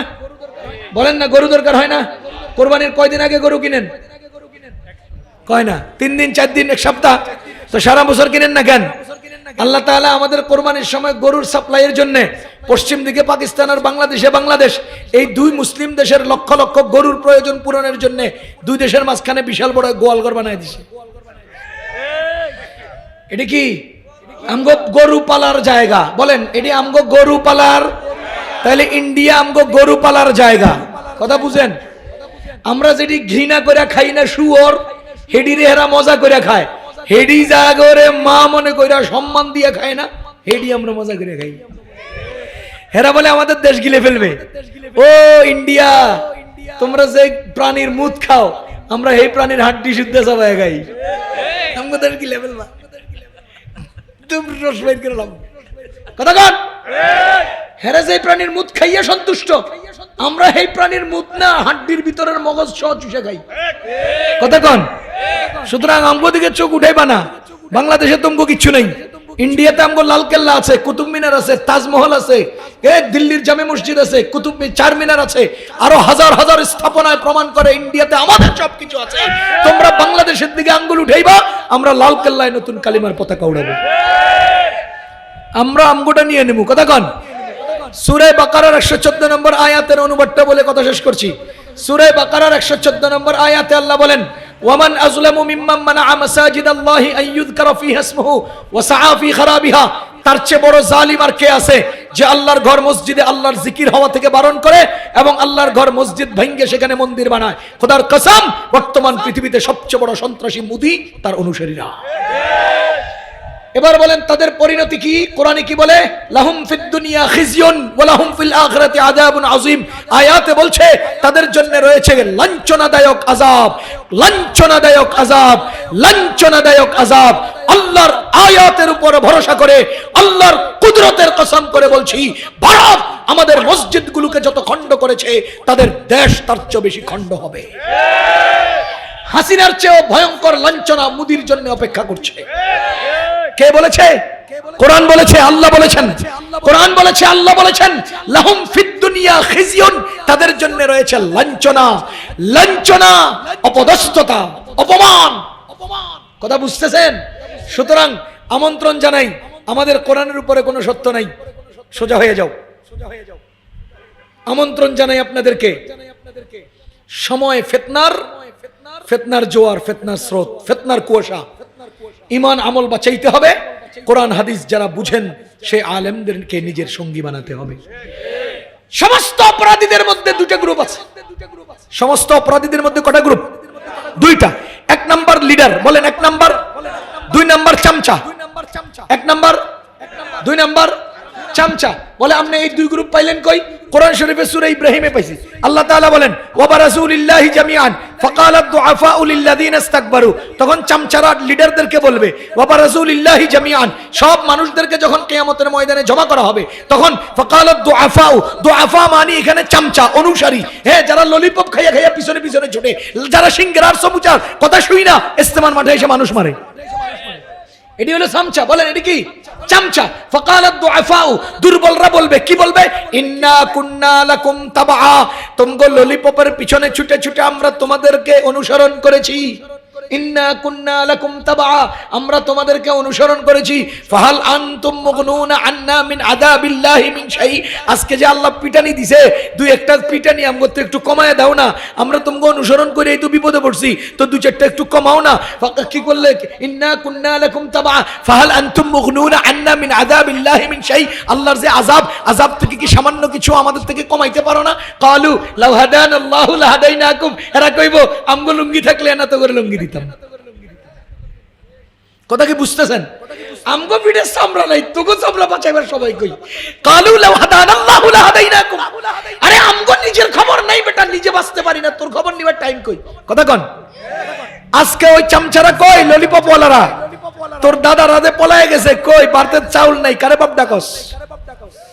কোন ঘরে ভাতের চাউল নাই, কারে বাপ ডাকস? চামচামি কইরা তো রাস্তা রাস্তায় মানুষ মারছস, গুন্ডামি করছস, কই এখন তোর চামচারা, তোর লিডাররা কই? কথা বুঝেন? সমস্ত অত্যাচারী জালেমদের মধ্যে কয় গ্রুপ? এক, দুই, এতাতি অথবা সাদিয়ানীদের মধ্যে দুটো গ্রুপ আছে। এক গ্রুপ হচ্ছে লিডার যারা বিদেশ থেকে পয়সা খায়, এক গ্রুপ হচ্ছে লিডার যারা উপর থেকে খেয়ানত করে, আরেক গ্রুপ হচ্ছে তাদের চামচা, আরেক গ্রুপ হচ্ছে তাদের অনুসারী। আমরা লিডারদেরকে ক্ষমা করব না, লিডারদেরকে ক্ষমা করব না। কোরআনের আয়াত দিয়ে আল্লাহকে বলবো, আল্লাহ আপনিই তো বলেছেন, ওমাই ইয়াকতুল মুমিনান মুতাআম্মিদা ফাজাযাউহু জাহান্নামু খালিদান ফিহা ওয়া গাদিবাল্লাহু আলাইহি ওয়া লাআনাহু ওয়া আ'আদ্দা লাহু আযাবান আযীমা। আল্লাহ আপনিই তো বলেছেন, যারা মানুষ হত্যা করে, ঈমানদার হত্যা করে, ইচ্ছা করে, তাদের উপরে লানত, তাদের উপরে গজব, তার ঠিকানা জাহান্নাম। আল্লাহ বলেছেন ওমান কাতালা নাফসান বিগাইরি নাফসিন আও ফাসাদিন ফিল আরদি ফাকান্নাহু কাতালান নাস জামিআ, যে একজন মানুষকে হত্যা করেছে কিসাসান বা জামানায়ে ফিতনা তৈরির কারণে ছাড়া যদি অন্যায়ভাবে হত্যা করে সেই যেন সারা দুনিয়ার মানুষ হত্যা করেছে। আল্লাহ এতাতি সাদিয়ানি লিডারদেরকে আমরা ক্ষমা করব না, এই আয়াত দিয়ে আপনার কাছে তাদের শাস্তি দাবি করছি। আর যারা অনুসারী তাদেরকে হাত জোর করছি, তাদেরকে অনুরোধ করছি, হাত ধরি পা ধরি, ওরে ভাই এই লিডারদেরকে ছাড়ো, আলেমদের সাথে চলে আসো। এসব গুন্ডা অত্যাচারী জালিমদেরকে ছাড়ো, ছাড়ো, এরা অত্যাচারী, এরা জালিম, এদের জন্য ভয়ঙ্কর আযাব অপেক্ষা করছে। ওয়া আ'আদ্দা লাহু আযাবান আযীমা, বিশাল আযাব, ভয়ঙ্কর আযাব। আমি আমার এই আহ্বান সারা দুনিয়ার সাদিয়ানীদেরকে শোনাচ্ছি, মনে রাখেন যারা সামনের কাতারের লিডার আপনাদেরকে ক্ষমা নাই, যারা সাধারণ অনুসারী তাদেরকে ক্ষমা করব। আসেন আলেমদের তত্ত্বাবধানে তাবলীগ করেন। কিসের তাবলীগ? আপনাকে মিয়া তাবলীগ করতে আল্লাহ নির্দেশ দিয়েছে, দেয় নাই? আপনি কি নামাজ পড়বেন, রোজা রাখবেন না কি করবেন সেটা আপনার ব্যাপার, না করলে আমি কি করতে পারি? আমার আল্লাহ ইসলাম সাপোর্ট করে না এমন কোন পন্থা অবলম্বন করে ইসলাম প্রচার, ইসলাম বাস্তবায়ন, ইসলাম সংরক্ষণ করার অনুমতি দেয় নাই। বুঝেন? ইসলাম সংরক্ষণ, ইসলাম প্রচার, ইসলাম বাস্তবায়ন, এই তিন কাজের জন্য ইসলাম সাপোর্ট করে না এমন কোন পদ্ধতি অবলম্বন করা জায়েজ নাই। এক মহিলা পর্দা করে না, আপনি হেরা আলকাতরা মেরে দিবেন পর্দা করার জন্য? কিরে ভাই, এক গ্রুপ সিনেমা হলে সিনেমা চাচ্ছে, আপনি ওখানে বোম মাইরা দিবেন সিনেমা হল ভাঙার জন্য? না, পেশাব দিয়া পায়খানা পরিষ্কার করার ইজাজত ইসলামে নাই। মানুষ মাইরা তাবলীগ করার ইজাজত আপনাকে কে দিয়েছে? ওই মিয়া সারা জীবন গত 100 বছর থেকে দেখছি তাবলীগের গাঠি নিয়ে মসজিদে গেছো, মসজিদওয়ালারা তোমাদের মুয়াফিক না, তোমাদের মতের না, তারা গাঠি ফেলে দিছে, দ্বিতীয়বার পিছনে তাকানোর অনুমতি নেই, গাঠি নিয়ে বাড়িতে চলে আসো, অন্য মসজিদে যাও, অন্য জায়গায় যাও, ওই মসজিদে দ্বিতীয়বার প্রবেশের চেষ্টা করবা না। এটাই ছিল তাবলীগের উসুল। তোমাকে কে তাবলীগ শিখাইছে ইস্তেমার ময়দান দখল করার জন্য মানুষ হত্যা করছো? গত 100 বছরের তাবলীগের উসুল কেন তুমি লঙ্ঘন করলা? তোমরা আসলে মূলত এখন আর তাবলীগী নও, তোমরা আওয়ামী লীগ। তোমরা তাবলীগী নও, তোমরা ইন্ডিয়ার দালাল। তোমরা তাবলীগী নও, তোমরা ইসরায়েলের টাকার গোলাম। আল্লাহ এই সমস্ত জালিমদের থেকে আমাদেরকে হেফাজত করুন। বাংলাদেশে আওয়ামী লীগ হোক, বিএনপি হোক, এতাআতি হোক, সাদিয়ানি হোক, কাদিয়ানি হোক, যেই কোনো রূপে কোন সন্ত্রাসী যেন মাথা উঠাইতে না পারে, কন্যাইয়া সোজা করে এলাম ইনশাআল্লাহ। আল্লাহ আমাদেরকে দ্বীনের সাথে, হকের সাথে, ইনসাফের সাথে, হক্কানিয়তের সাথে অবিচল থাকার তৌফিক দান করুন। সুবহানাল্লাহি ওয়া বিহামদিহি, সুবহানাকাল্লাহুম্মা।